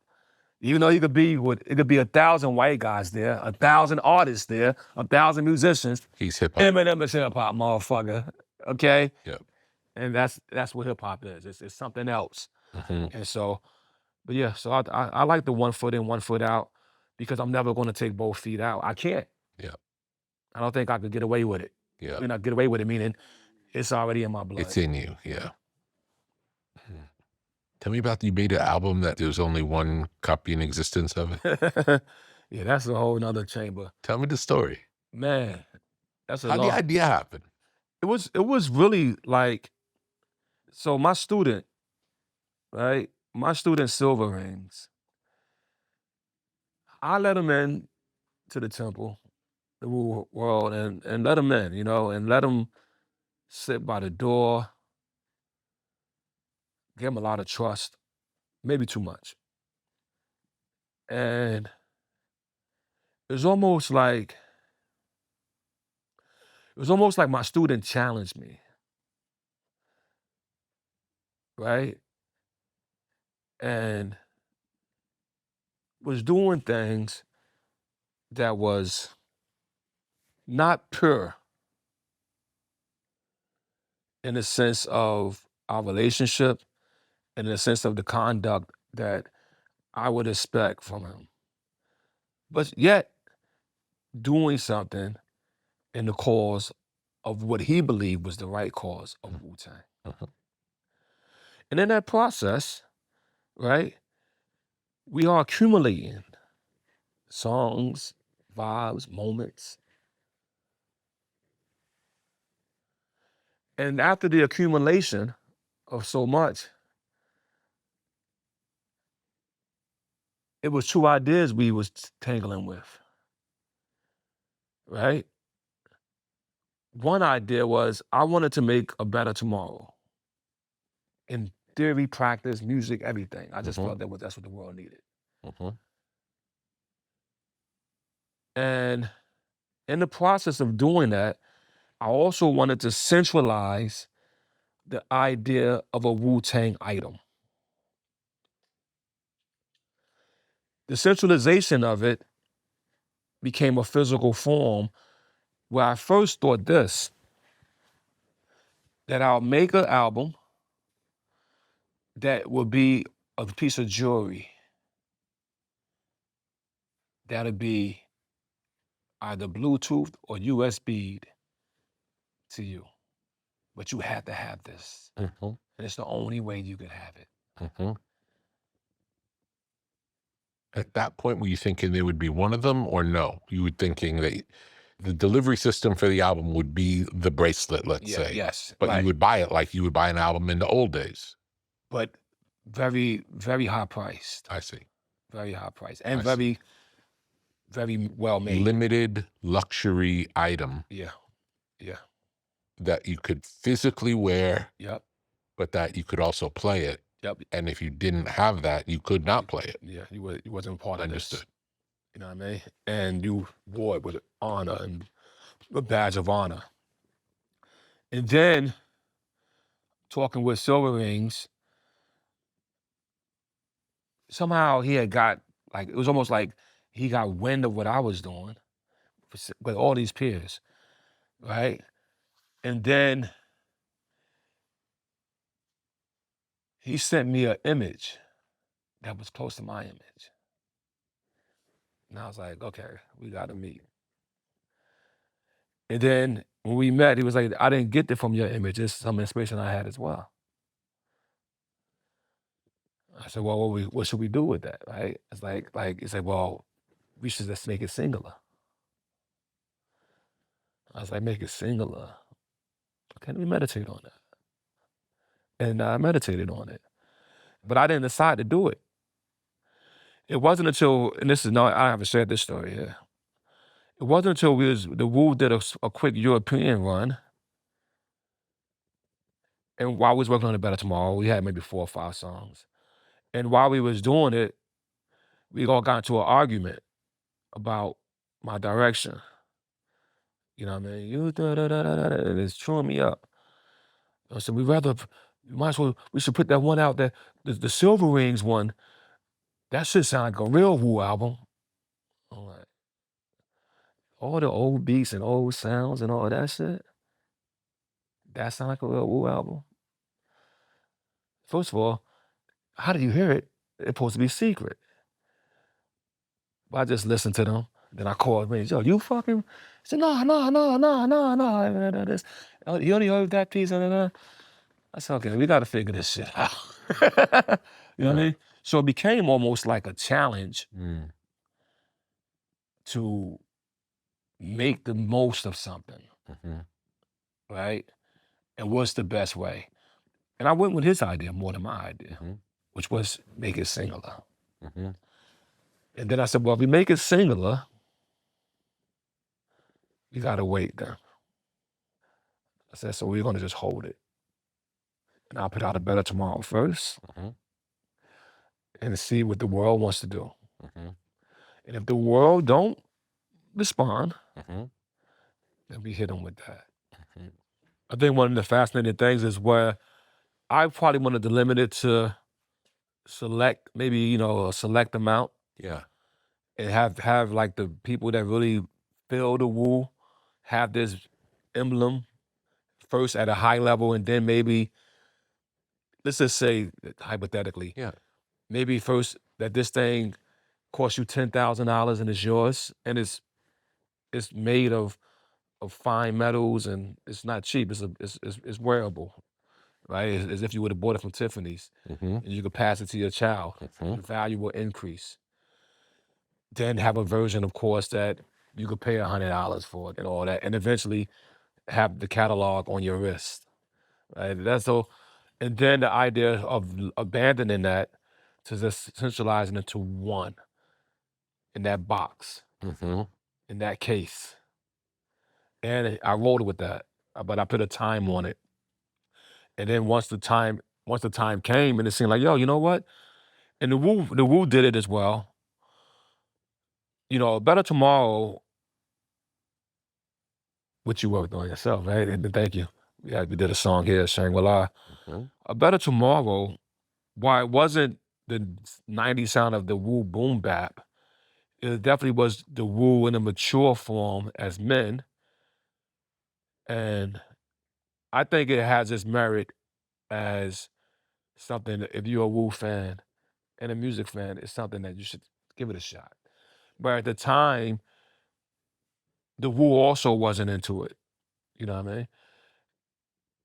I'm a diverge from the story and give you another sub-story to this thing, which is so funny about my life. So the Wu was not into this album. When you were making it, they weren't into it? Yeah, I mean, through the whole process, making it, it's weird because we made it. It's like we fucking made it.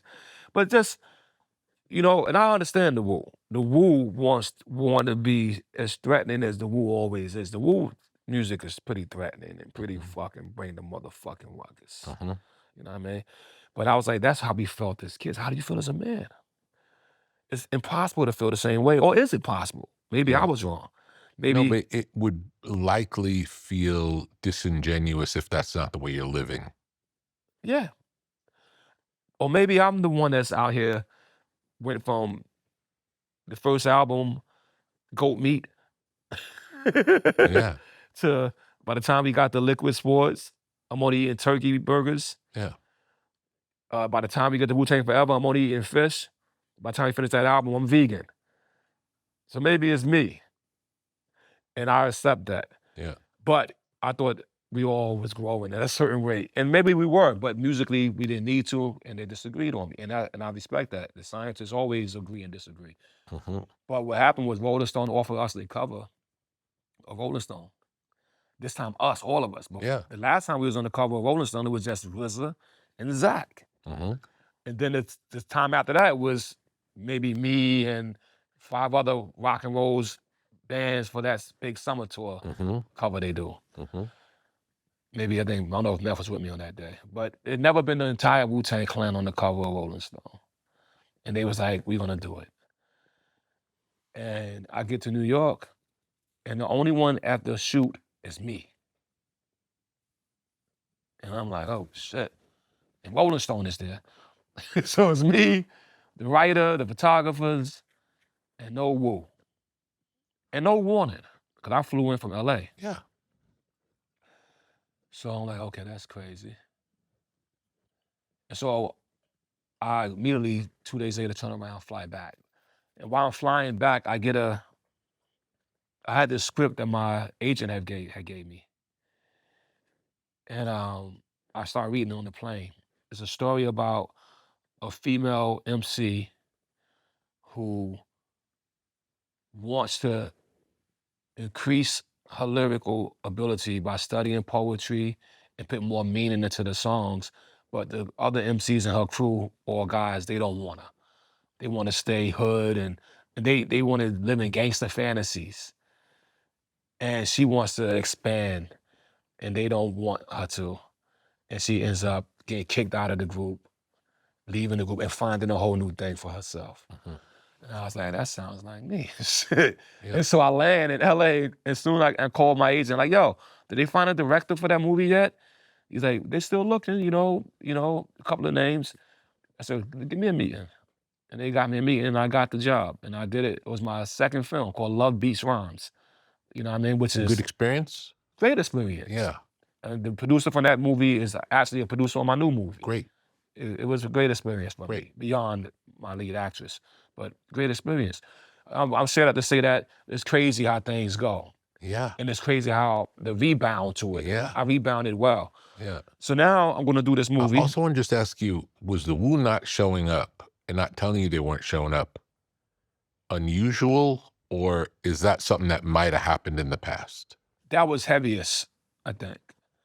I think nobody showing up is deep.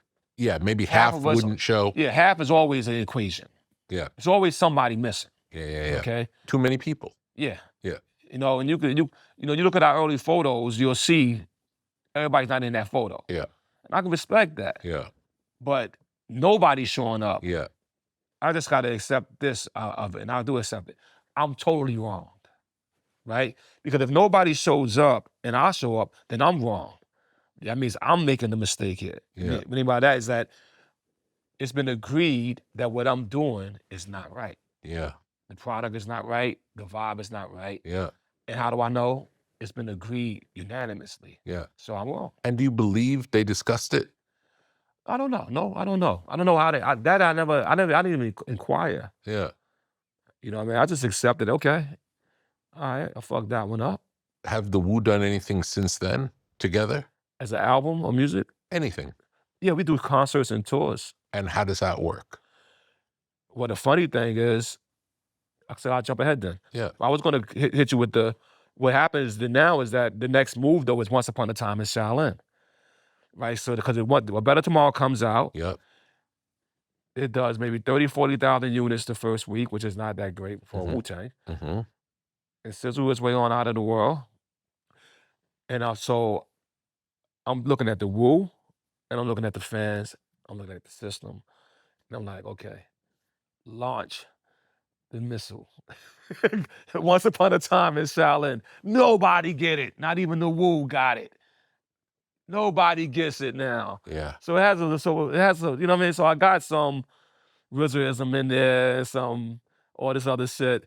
And then Silver Rings gets a platform because his name is in the Wu world in a way that he never would have been in the Wu world. Yeah. And good for him. He probably got the most out of it than all of us. Mm-hmm. You know what I mean? So that's that. But going to the modern day, you know, the Wu are brothers. So what happened was there was a 5-year plan in the beginning, Rick. Mm-hmm. And then in 2017, 2018, I think, I made another 5-year plan. And I pitched it to everybody. When I said to them, if you're not paying attention, hip-hop is forgetting us. So what you mean? I said, bro, I seen 2 documentaries on hip-hop. They jumped right over us. I seen them go from LL to Biggie. How you get to Biggie without going through Wu? You can't. You know what I mean? Yeah. It's like we set that wick that opened that up. If we don't go platinum in 1993, he doesn't go platinum in 1994. Nas don't go platinum in 1995. The money dictates the energy of where the system is taking bets. Mm-hmm. If we don't show and prove, then the money ain't coming to New York. It's going to stay right out here in the West, which was doing very well for everybody. Yep. But they skipped us. And there's like, nobody saw it. And then they invited me to the show that was doing, I think it's called Hip Hop Evolution or some shit like that. Season 3. Now you're inviting the Wu, and I declined. But they still got Rand Ghost to do it. And I told everybody, decline. But they still did it. And so I said, we got to tell our own story. They skipping us, right? And so I said, what we're going to do is we're going to do a documentary, and we're going to do a TV series, and we're going to do a tour. It's going to be a 5-year plan, 2 5-year plans, I said. That's going to actually, I'm going to do a relay race with these years. It's going to go 5 years here, and in the middle of this plan, the second 5-year plan to start. And so within 7 years, right, everybody should be millionaires again, should be able to ride off in the sunset, and I, myself, who was actually doing pretty well, can also lay my head in my mansion at night knowing that I did all I can to make sure my brother's legacy was protected and that their economics and their families were protected unless they fuck it up. And then I was like, but this is the shot that I'm going to take. Yeah. And everybody agreed. And even though I had bumps along the road, once you agree with me, I'm cool with all the stuff you do. Just try to stop me because it's like, you already agreed. My heart is in purity and content of this is what we're doing. Yeah. And we ended up doing Mics and Men. Emmy nominated. Yep. Big for hip hop. Yep. And big for the culture. Yep. Then we do the Hulu series, 30 hours, no hip hop, not even music people have gotten that much time of introspective, creative art on their work. And we do the tour. And so the tour was the parallel thing. Because the tour was supposed to lead to a Vegas residency. And the tour, New York State of Mind, one of the biggest tours in hip hop, right, for the last 5 years. Yeah. The Vegas residency works. First hip hop group to have a residency in Vegas, which close to 90% sellout rate. Wow. And we will announce, I guess I won't announce it right here, but we got a big announcement coming for 2025. Yeah. And so to go back, you said, what are we doing? Like, and now, you know, the great art that all of my brothers possess, actually, I'm seeing it even more now. Yeah. Everybody's individual works are growing based on this. Right. And no, everybody individually are settling into this manhood thing. Oh, I see. That's what's happening. That's beautiful. I So see. it's like somebody coming in, like for instance, nobody's coming in like, move that, move that, move that, move that.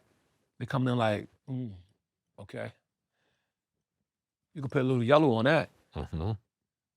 You see what I mean? Mm-hmm. The creativity that's now presented to them through my lens. First of all, I've refined it. Yeah. I think making movies and TV shows has put my brain at this level. So if you would have came to our Vegas show, Greg, you would have seen, you'd have been proud for hip hop, because not with all the great sets and all that which hip hop has gotten to. Mm-hmm. No, it's almost like you're watching a hip hop play. You know what I mean? Even on the New York State of Mind, I don't know if you made it to any of those, but when you see that, it wasn't, usually when you got that many artists, it's a battle. Mm-hmm. No. I was able to, along with my partner Nas, of course, being in agreement with me, we were able to meld it together. You know, I'll never forget when Busta came to the first day, you know, because he signed on late. But when he got there, I was like, yeah, this is this. I hit play. And I done did his whole logo, had the whole, he's like, he never came to no concert with somebody and the other act is Caring about him. Yeah. I mean, when Daylock came, they came they didn't hook up early. Yeah. And they saw their joint. We was like, well, you know, it's Daylock, so I love them. So I was just like, let me just spend 2 or 3 days. So look at this now. Mm-hmm. And they was like, yeah. I said, we're gonna start with 3. That's a magic number. That's gonna have the crowd like, oh shit, Daylock. And then you end with it. Yeah. And on the 3 time, it takes 3. It's a magic number. So for the whole show, I'm giving them this, but on the last song, I give them that screen. Wow. And I put Trugoy up there. Yeah. And he go out like that, bro. Yeah. Beautiful. Let's put a classroom behind him. Mm-hmm. Like, you know what I mean? So my creativity is where it's at as a filmmaker and all that. And now the team have that extra respect, you know, and when they come to say something, it's not the challenge, it's actually creatively to add on. Great. And that's how we did our first album. It was competitive, Yeah. but it was always adding on a layer. Yeah. Meth came in, was like, I said, I need a hook. He's not on the song. Guess what? Cash rule, everything. He wrote that. And he glued it. And he had no ego in doing that. You know what I mean? Deck, I was like, yo, the lyric he said on Cream was from his own song. We had 3 verses. I was like, nah, just give me that first verse of that song. And took out like 6 or 8 lines. Yeah. Yeah. Yeah, no argument. Yeah. You know what I mean? So hopefully, I feel like we're back to that because we're men. Yeah. You know what I mean? It's hard to be a man, even if you're 40, 50 years old sometimes.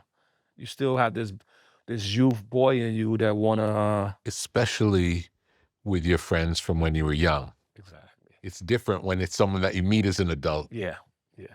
It's like you revert back. Yeah. It's like your parent. Exactly. You go home with your parent, Mom, you got any? Mom, I know you got apple pie. Like it's like exactly. And you feel it's that.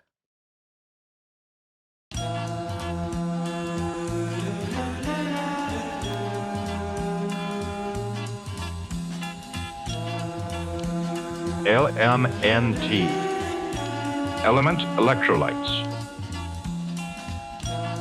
Have you ever felt dehydrated after an intense workout or a long day in the sun? Do you want to maximize your endurance and feel your best? Add Element electrolytes to your daily routine. Perform better and sleep deeper. Improve your cognitive function. Experience an increase in steady energy with fewer headaches and fewer muscle cramps. Element electrolytes. Drink it in the sauna. Refreshing flavors include grapefruit, citrus, watermelon, and chocolate salt. Formulated with the perfect balance of sodium, potassium, and magnesium to keep you hydrated and energized throughout the day. These minerals help conduct the electricity that powers your nervous system so you can perform at your very best. Element electrolytes are sugar-free, keto-friendly, and great tasting. Minerals are the stuff of life. So visit drinklmnt.com/tetra and stay salty with Element electrolytes. LMNT.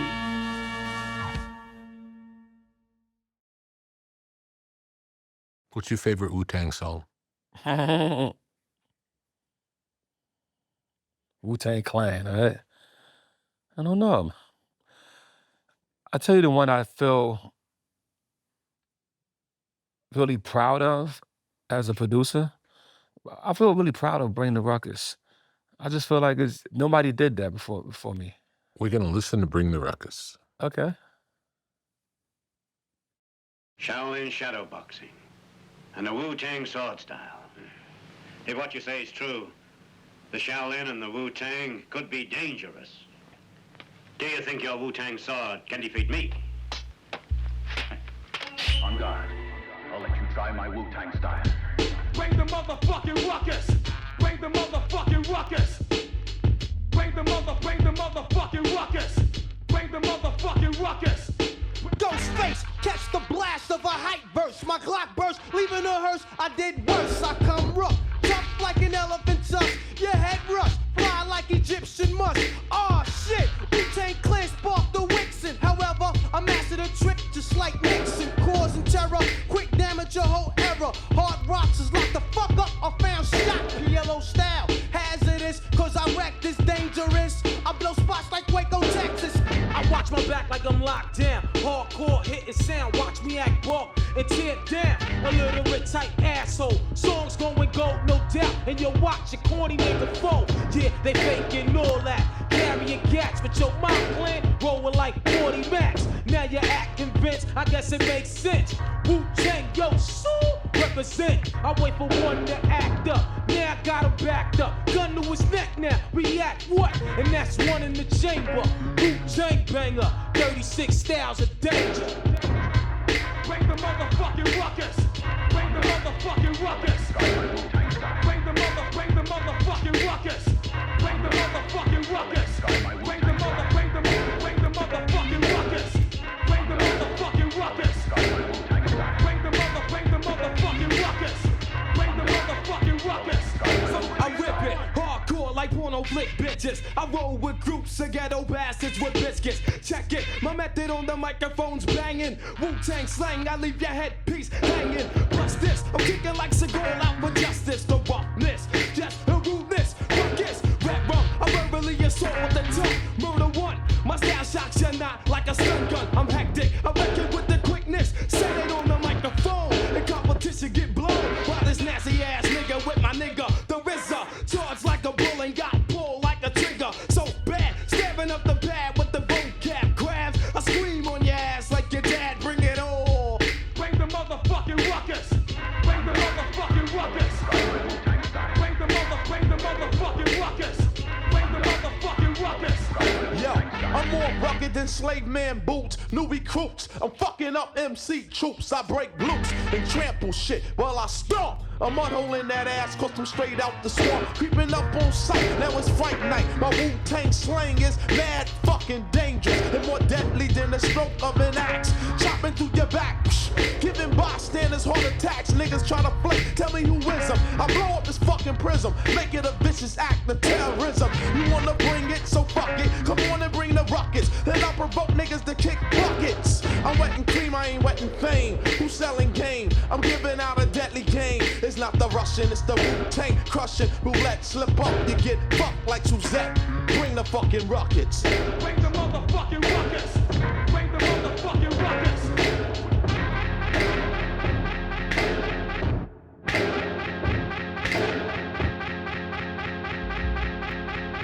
On guard. I'll let you try my Wu-Tang style. So bring it on. So bring it on. So bring it on. So bring it on. So bring it on. So bring it on. So bring it on, nigga.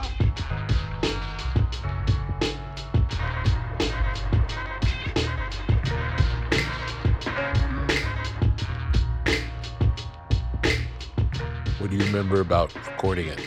Man, so many memories on that one, Rick. I mean, During the course of making the album, when did it happen? I feel like maybe in the middle, Mm-hmm. Far as the rendition of what it ended up being. Mm-hmm.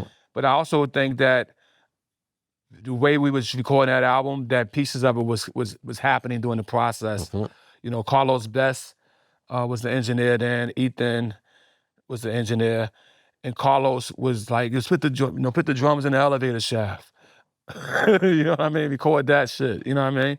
And so, you know, that process of making the album and also experimenting was happening through the thing. But one thing about it that I really love for me in memory is that the willingness of unorthodoxness that as a creator, I was cool with. Like, you know that sound? Bun, bun, bun, bun, bun, bun, bun?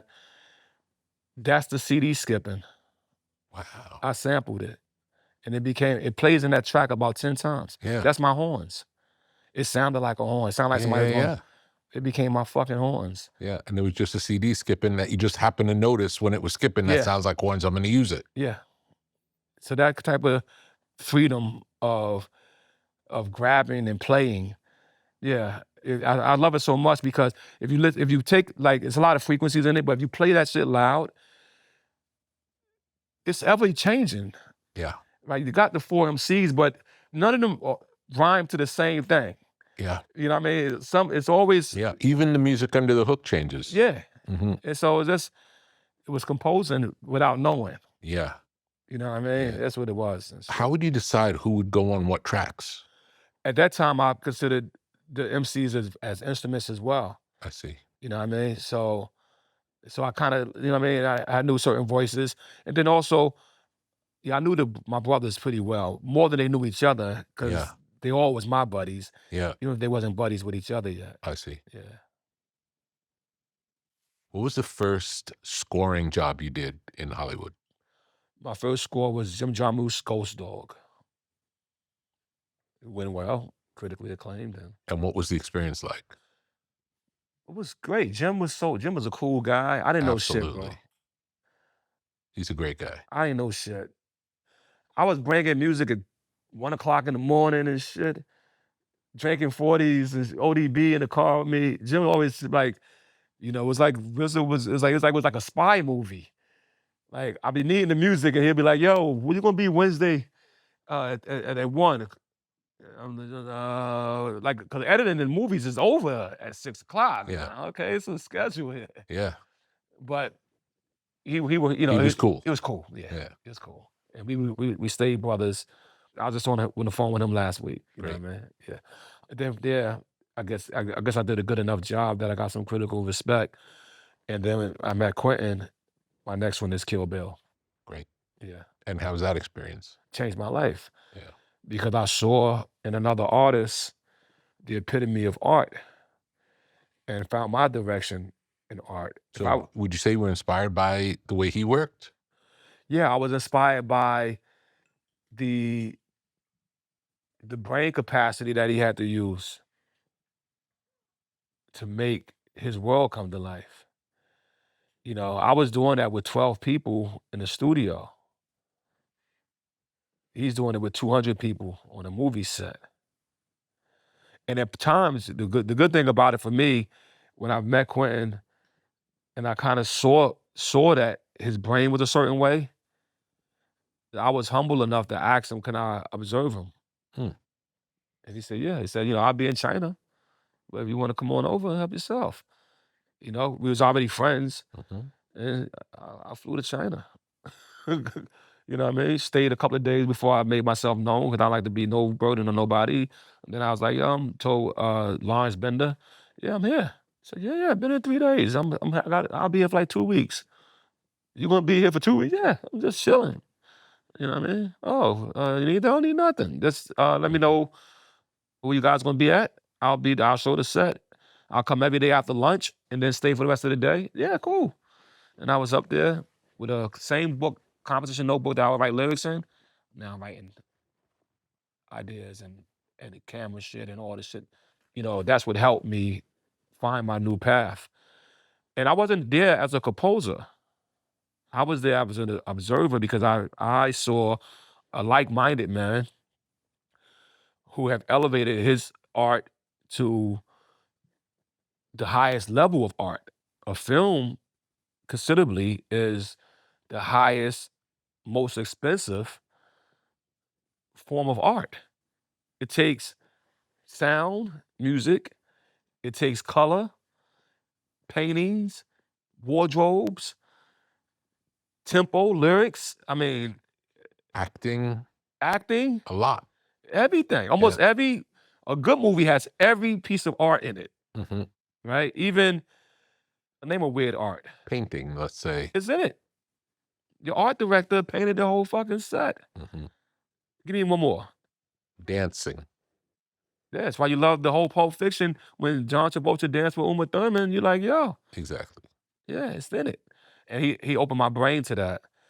And it wasn't until then it went to Japan. I didn't go to Japan. Then it went to Mexico. And I showed up in Mexico. 2 weeks in Mexico. I mean, it was in Mexico. We spent a lot of nights and time together, especially on the days off and all that. I remember some of the producers was like, what is this guy doing here? Yeah. And I will give you a quick story. So, So you're really a student. Yeah, You went as a student. I went as a student. And Yeah. I would get your tea. If you would say, yo, get the tea, I would Yeah. get the tea. Yeah. And one thing that was funny, I just share this with you, right? So normally, let's say that there's 3 tables. And this table is Quentin, the producers, this is the lead actress. Yeah.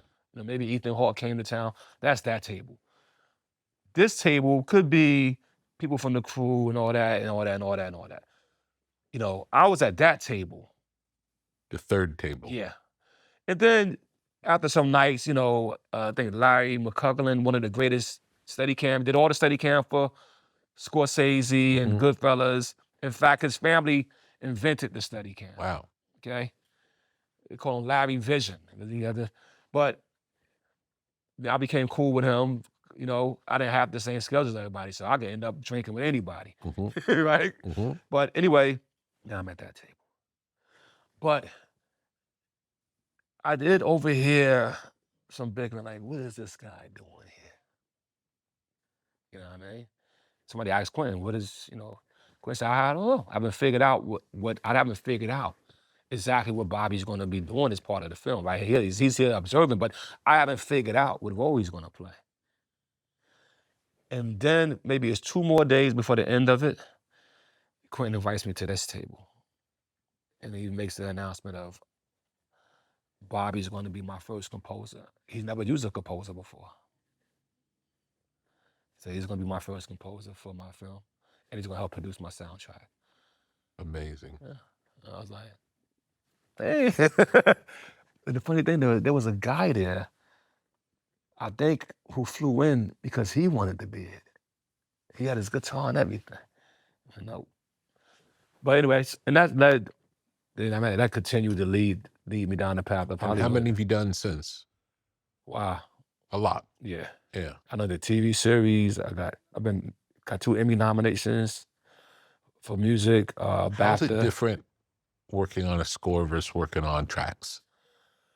I mean, a score, you have to service the film and remove your what you want personally. It has to service the film. It's not about you, right? At first, I thought it was about servicing the director. I thought that, but it wasn't that. On Kill Bill, I thought it was serving the director. And I never worked for nobody before since I was. And neither did he. So that also is interesting. That he never worked with nobody. He never worked with somebody to do score. So Yeah. in some ways, you found your way together. Yeah. I'm the RZA right now. Yeah. I'm the producer. Yeah. I call the shots. Yeah. I'm in a situation to where I play something and they're like, no, that don't work, Bobby. It was, I went through a situation where it didn't work all week. Yeah. And I was like, yo, fuck this shit. In my Yeah. mind. And so, you know what Yeah. I mean?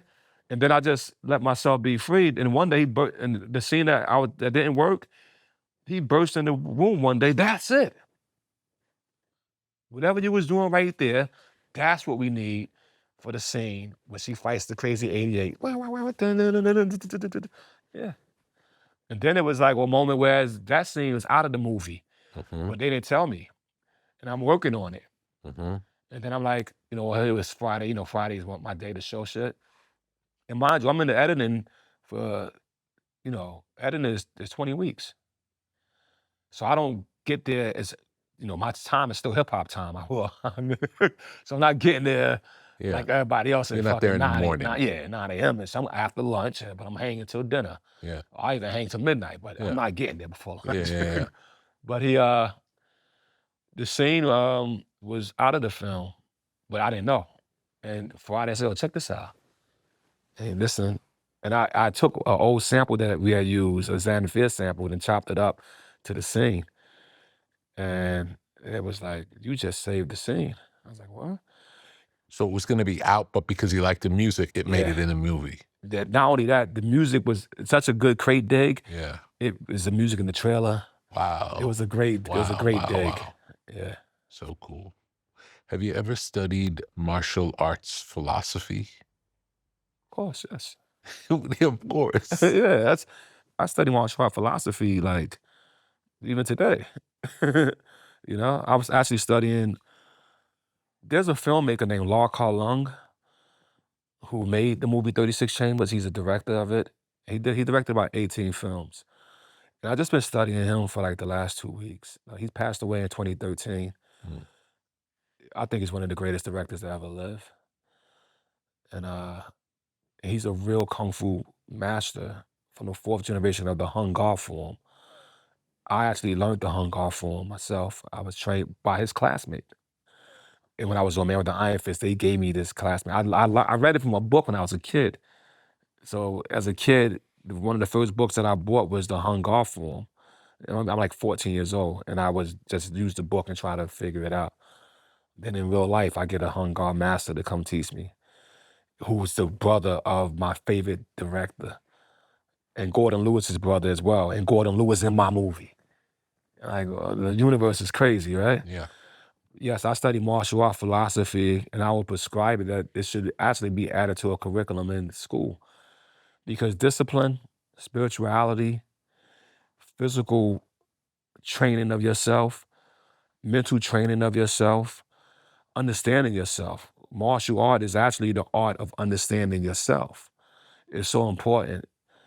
And the philosophy, whether you're Shaolin or Wu-Tang or RZA, you know, or even if you want to just take it to Japan and do karate, it's all to build the individual and the community.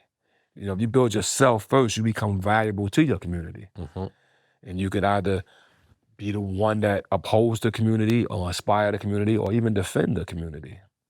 So when you study it, you learn the physical forms, but the philosophy is always taught along with the physical forms, yes? Should be. Yeah. So I can't speak for every teacher.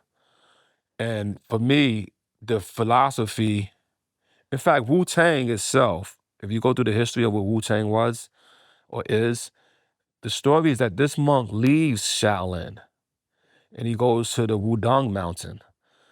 And here he becomes enlightened. And he's not sitting there throwing punches all day. He's sitting still and he's running it through his mind. You know what I mean? And so he's taking the Taoist approach versus the Buddhist approach. And he actually ends up melding the two. And you meditate a lot and you sit. It's actually if you have some physical training, and then you could sit there and in small spaces move your muscles and have your mind move everything it's supposed to move in small spaces, you'll be just as strong as a motherfucker lifting weights. You know what I mean? That's the Wu-Tang way. Yeah. You know, the Shaolin way, of course, they throw 1,000 punches. Tell me about writing. In which capacity? For some type of content to come out of you, what happens? I think 3 levels come out of me as an artist. One is my personal experiences. One is my observation. And one of the strongest one is my imagination. And then if you're blessed, it's inspiration. It has nothing to do with you. But you don't aim for the inspiration. That comes... Yeah. I don't aim for none of them. But if I'm forced to write, like I say right now, you go, oh, let's write a song. I will rely upon myself and my experiences. A lot of my Bobby Digital lyrics are more experienced than some of my RZA lyrics. The RZA lyrics are more philosophical. Yeah. Yeah. So Bobby Digital, like I had a verse, I'll give you a few lines that says, you know, it's gangster shit a little bit. 4 Shelleys whipped through his belly. They shot him right outside of Mike's deli.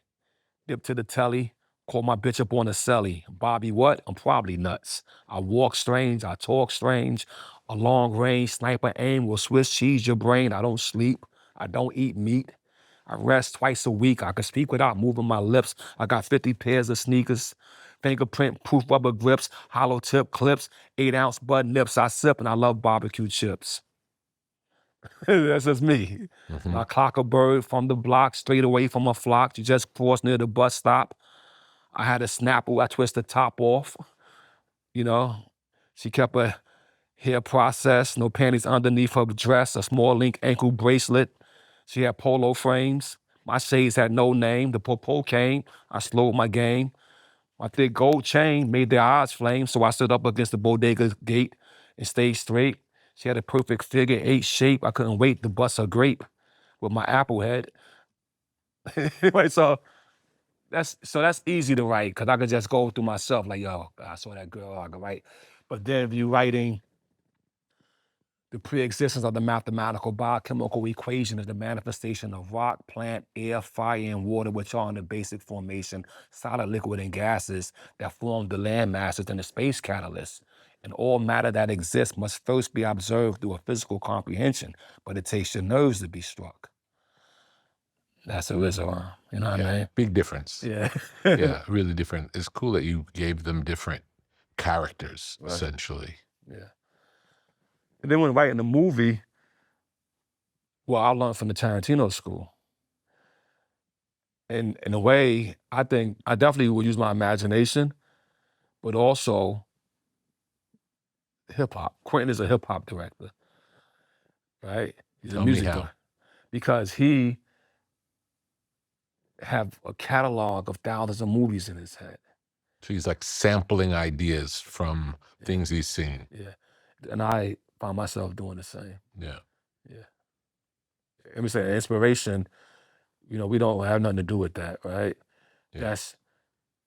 That's even deeper than RZA in a way of philosophical, because, you know, McCartney said, a lot of great artists say it shows up in your dream.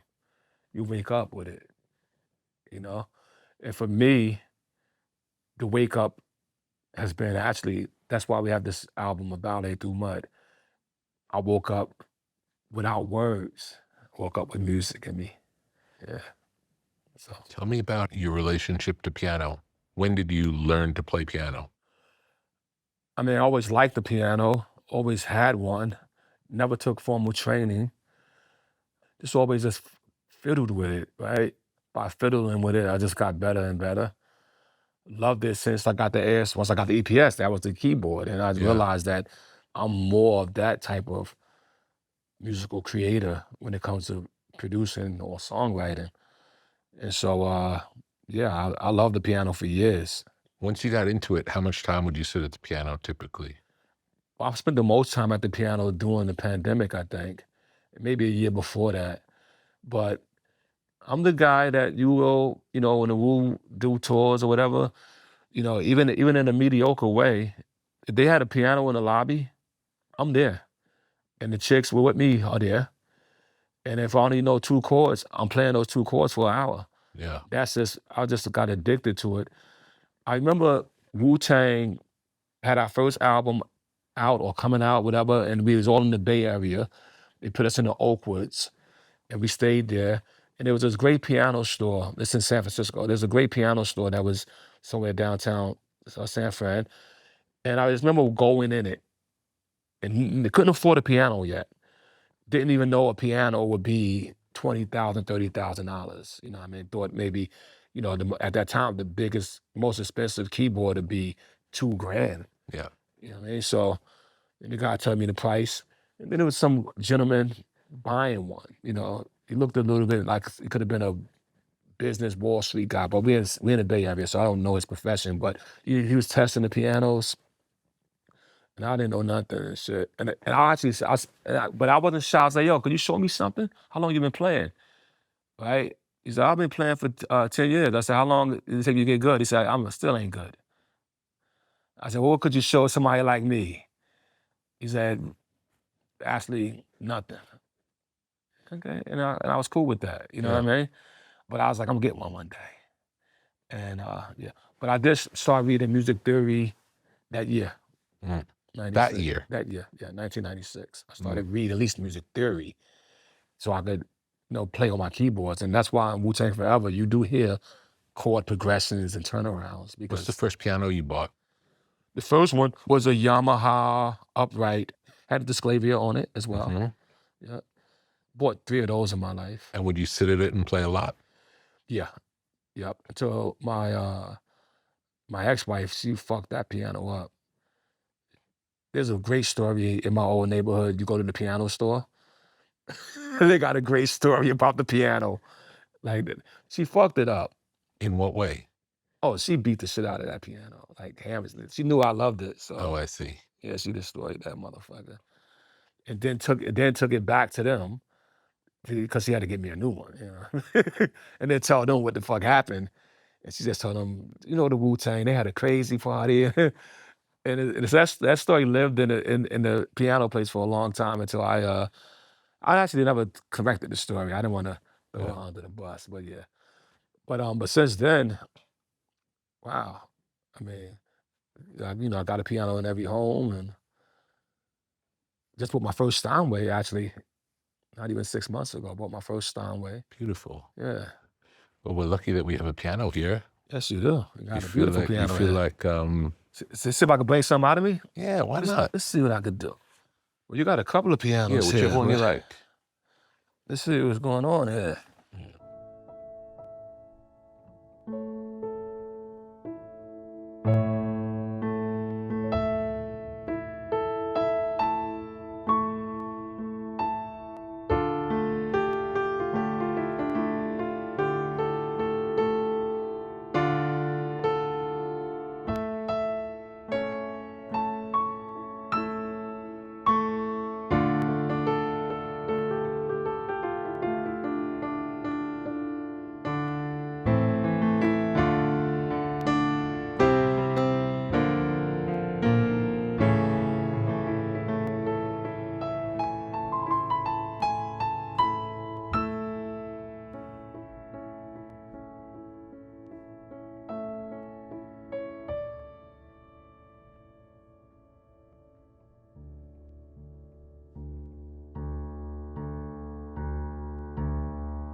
This is basically the story of the ballet.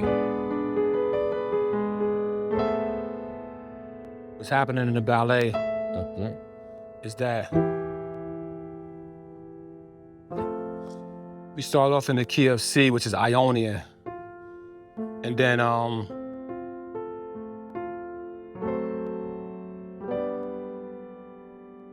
the relative minor of C is A minor, right? And it becomes Aeolian, right? So C is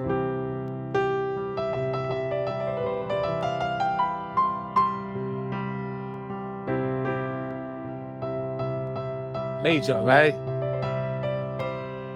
And then the next mode would be Dorian, which would normally be minor, right? In this key of C. But in my ballet, it's actually major, so it's more heroic.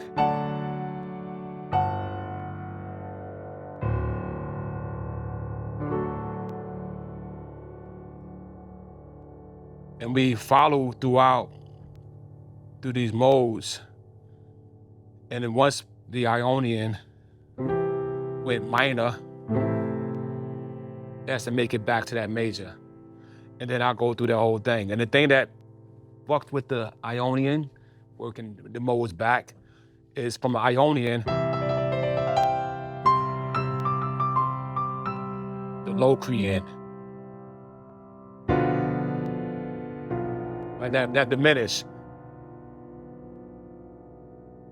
And then from that diminished, you want to make it back. And you could do it any way, right? You could do it other ways. You could go.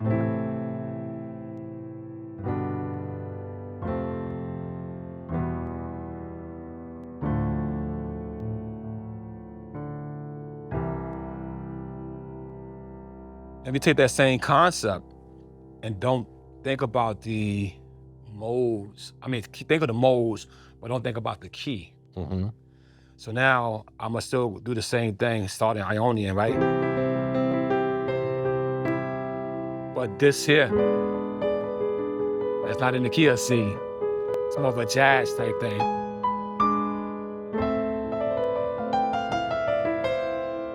Once again.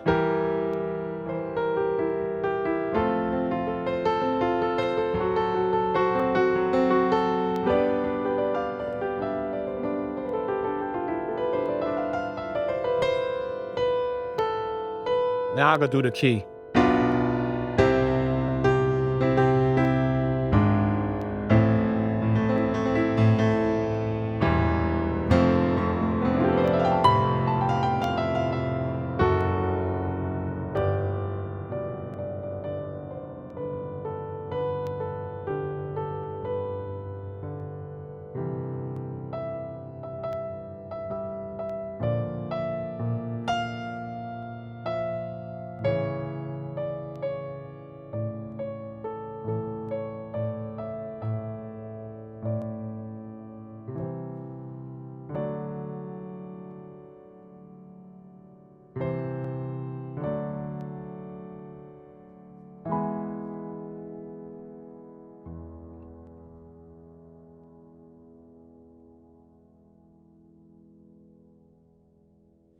How did the idea for the ballet come?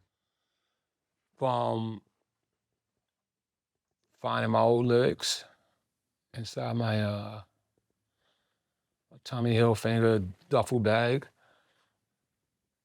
and then wanting to put music to the lyrics, but in a way like I didn't want to rap, or when I rapped, I didn't want to rap over hip hop. I just wanted to have a different expression, Mm-hmm.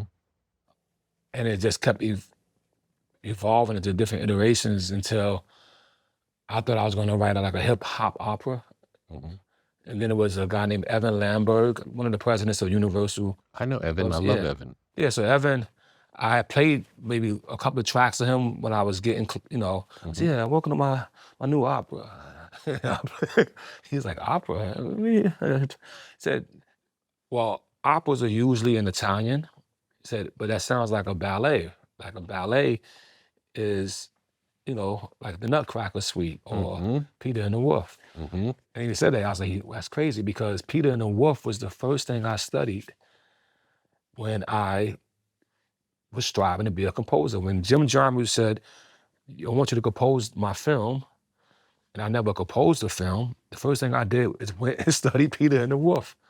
And by studying Peter and the Wolf, it said that every instrument represented a character. The flute represented the bird, which makes sense because when you blow a flute, you can flutter. The trombone was representing the wolf. The tuba, the elephant. Okay. That opened my brain to the, as far as composing. Come back now, 20 years later, and I'm doing my ballet. I identified with what Evan said, and then I pursued it as such. Right? I said, okay. And I told my wife, no, I'm writing a ballet. And then I took the story that I had, which was about one of my lyrics was about these 6 kids who, I'll give you the lyric, you could chop it up, but this is written between the age of 14 and 19, all these lyrics. And one was called Joe is a Nerd. And it goes, Sue was this girl, was really quite fly. Brad was real cool, and he was her guy. Lisa was freaky, they loved to have sex. Her brother name was Dexter, but they called him Dex.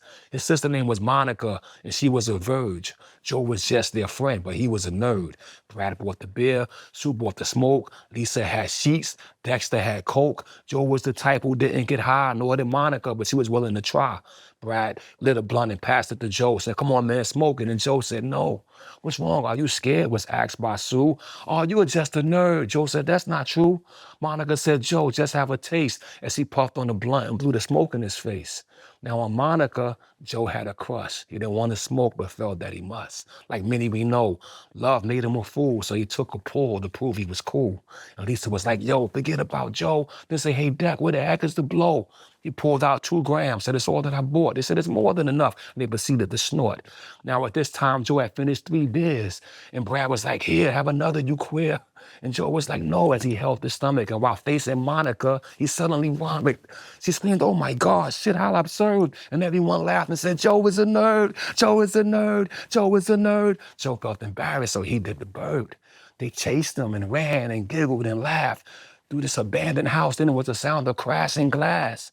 It was dark in the room, so Brad had to get a light, and he checked to see if Joe was all right. But when they found him, there was quarts of red blood spitting from his head. Exploding from his head, and Monica said, Joey is dead, and they all started to run and never mentioned this incident again to anyone.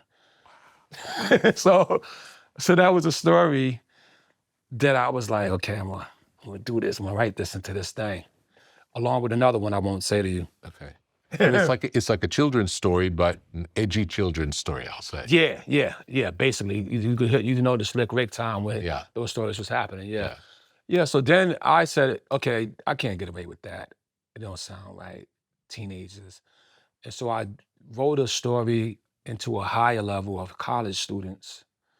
And when I did that, I said, okay, now I got these 6 college students. How can I tell this story? And I decided that I'll tell it through the musical mode. That's why I just went through that to show you. And it starts off with Ionian, who goes all the way through all the keys before she gets back to herself. And that's a ballet through mud.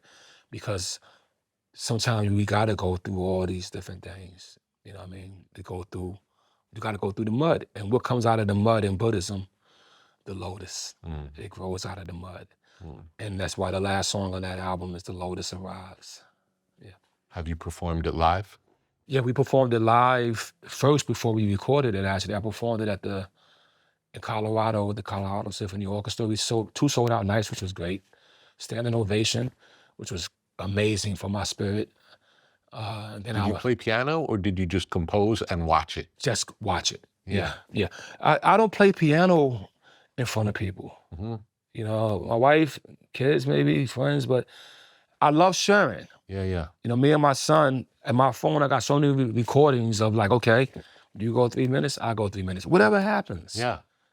Don't worry about it. Yeah. And we go, and sometimes we say something interesting, sometimes we don't. And so taking the musical modes and telling this story, that's how it. Beautiful. And then tell me about how you recorded it. Recorded it in Colorado, in the Symphony Hall, mixed mics, you know, Newmans. And how was it different hearing it with an audience in the Symphony Hall versus how you imagined it when you played it on the piano in the first place? Incredible in all reality. Well, first it goes piano, then it goes to DAW, and then it gets written for the orchestra. but incredible because on a piano, you know that your tubas and your brass is all here, right? That might be the lowest brass. You know, your cello will start here though.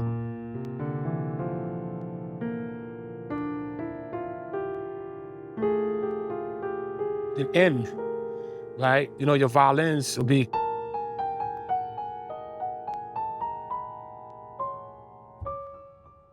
You know, your flutes is. But your flute could also get down here. But you could also have your oboes and your other woods down here, right? So you'll know that if you did a chord like this, right, C7, you could look at that and look at the range of that and what instruments fit here. If I did actually I'll do a D here, right? But I'll do an inversion, right? So now I got that flute.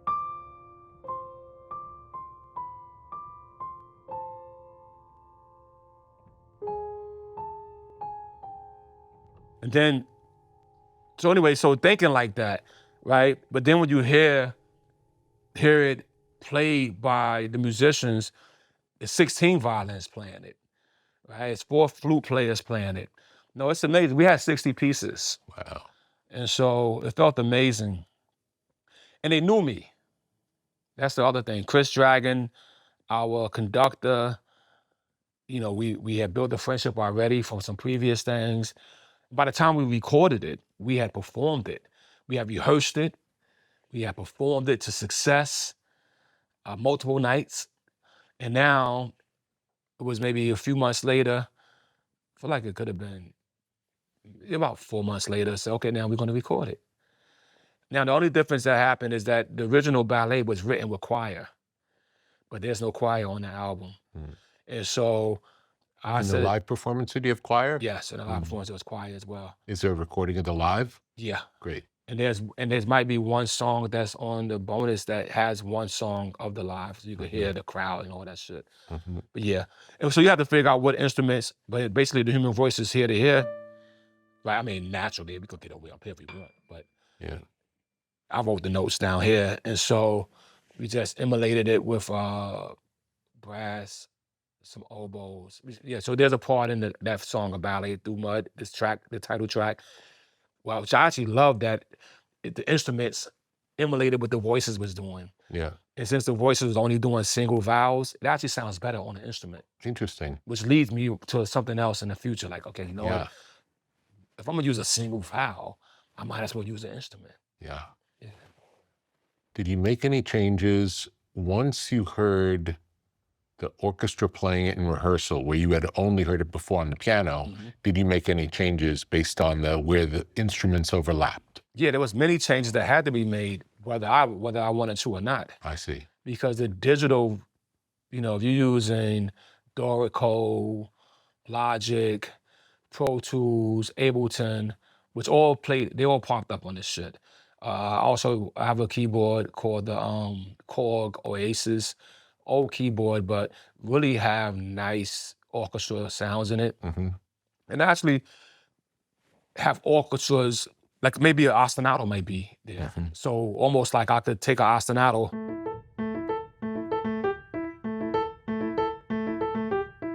right?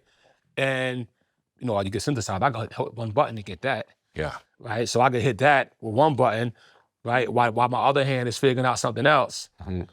And then record that, you know what I mean? And then take that MIDI file and put it into Logic maybe, right? And say, okay, now how would that sound with this? And then maybe pull in Spitfire Audio, right? And use one of their patches, and they got some motherfucking patches. And now it's like, it sound close to something real. Yeah. But now I give it to the orchestra, it's like, no, it doesn't make sense because the flatundo won't be there, or the retard won't be here, or the human is not gonna do it that way. Yeah. Right? Or you're sitting there holding a note on a flute.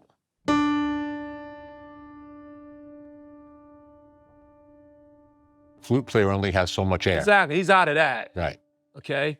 So what do you want us to do? Do you want us to divisi? Yeah. So divisi meaning I'm dividing the note between two people. I see. Yeah. So now divisi is one starts it and then the other one takes over. Exactly. And the first one comes back. Exactly. Divisi. Yeah. So that has to be written on that chart. Yeah. That means now the copyists gotta know that. Mm-hmm. And so, and then I had a great team. You know what I mean? Scott O'Neill, of course, Mitch, and Tan, who was actually on my staff for the TV show, mm-hmm. right? So that was another good thing. I had all these musicians available for me when I was doing the TV show that I was able to, I just had them on salary. Yeah, it's great. Mm-hmm. And I got some advice recently from Alexi French. He's a pretty established composer, pianist, great virtuoso. And I was like, how do I become virtuoso? And he said, you should study the Goldberg variations of Bach. I said, I haven't did it yet, but I'm gonna do that.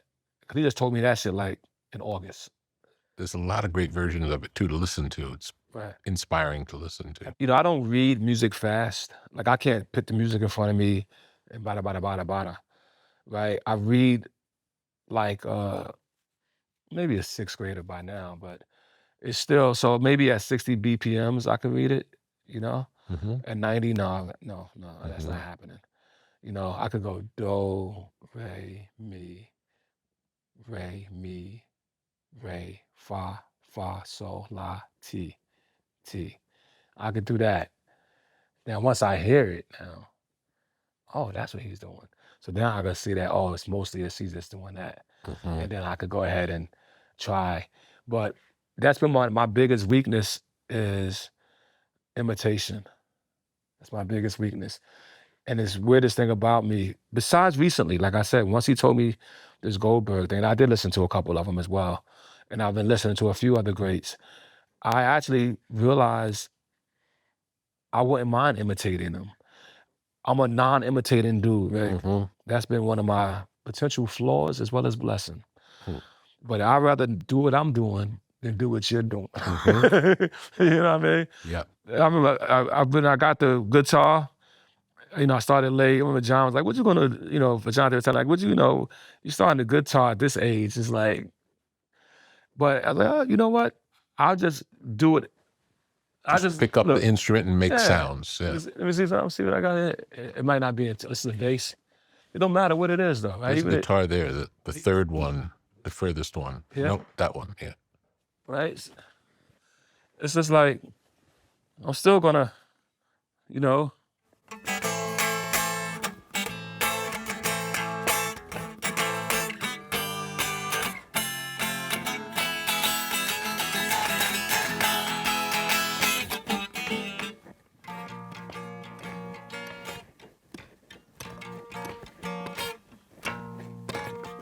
find my shit, fuck it. Mm-hmm.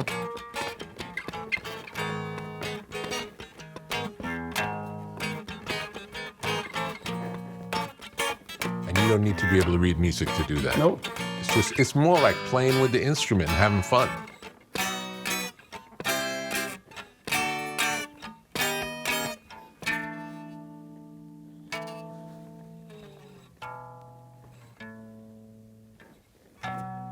Beautiful. Yeah.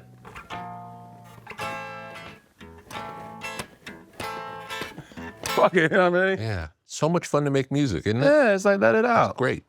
So anyway. You mentioned in the morning you pray. Tell me about your prayer life. I hold some of that personal, but I'll just say pray, man. We grew up, people said don't pray. I'll tell you one thing, an old gentleman told me, I think he was a Jewish brother. He actually have no hands. And he works in the store, but he always helped me carry out the boxes. And I don't know, one day, as we became friends, we started talking and we talked about prayer. He said, what do you pray for? And I told him I don't pray for nothing. I just give thanks. He was like, oh, it's good.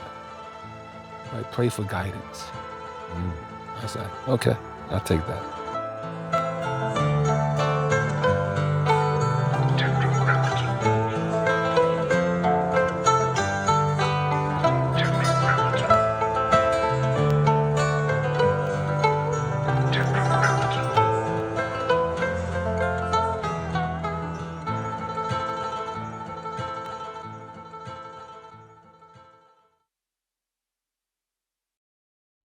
Tetragrammaton is a podcast. Tetragrammaton is a website. Tetragrammaton is a whole world of knowledge.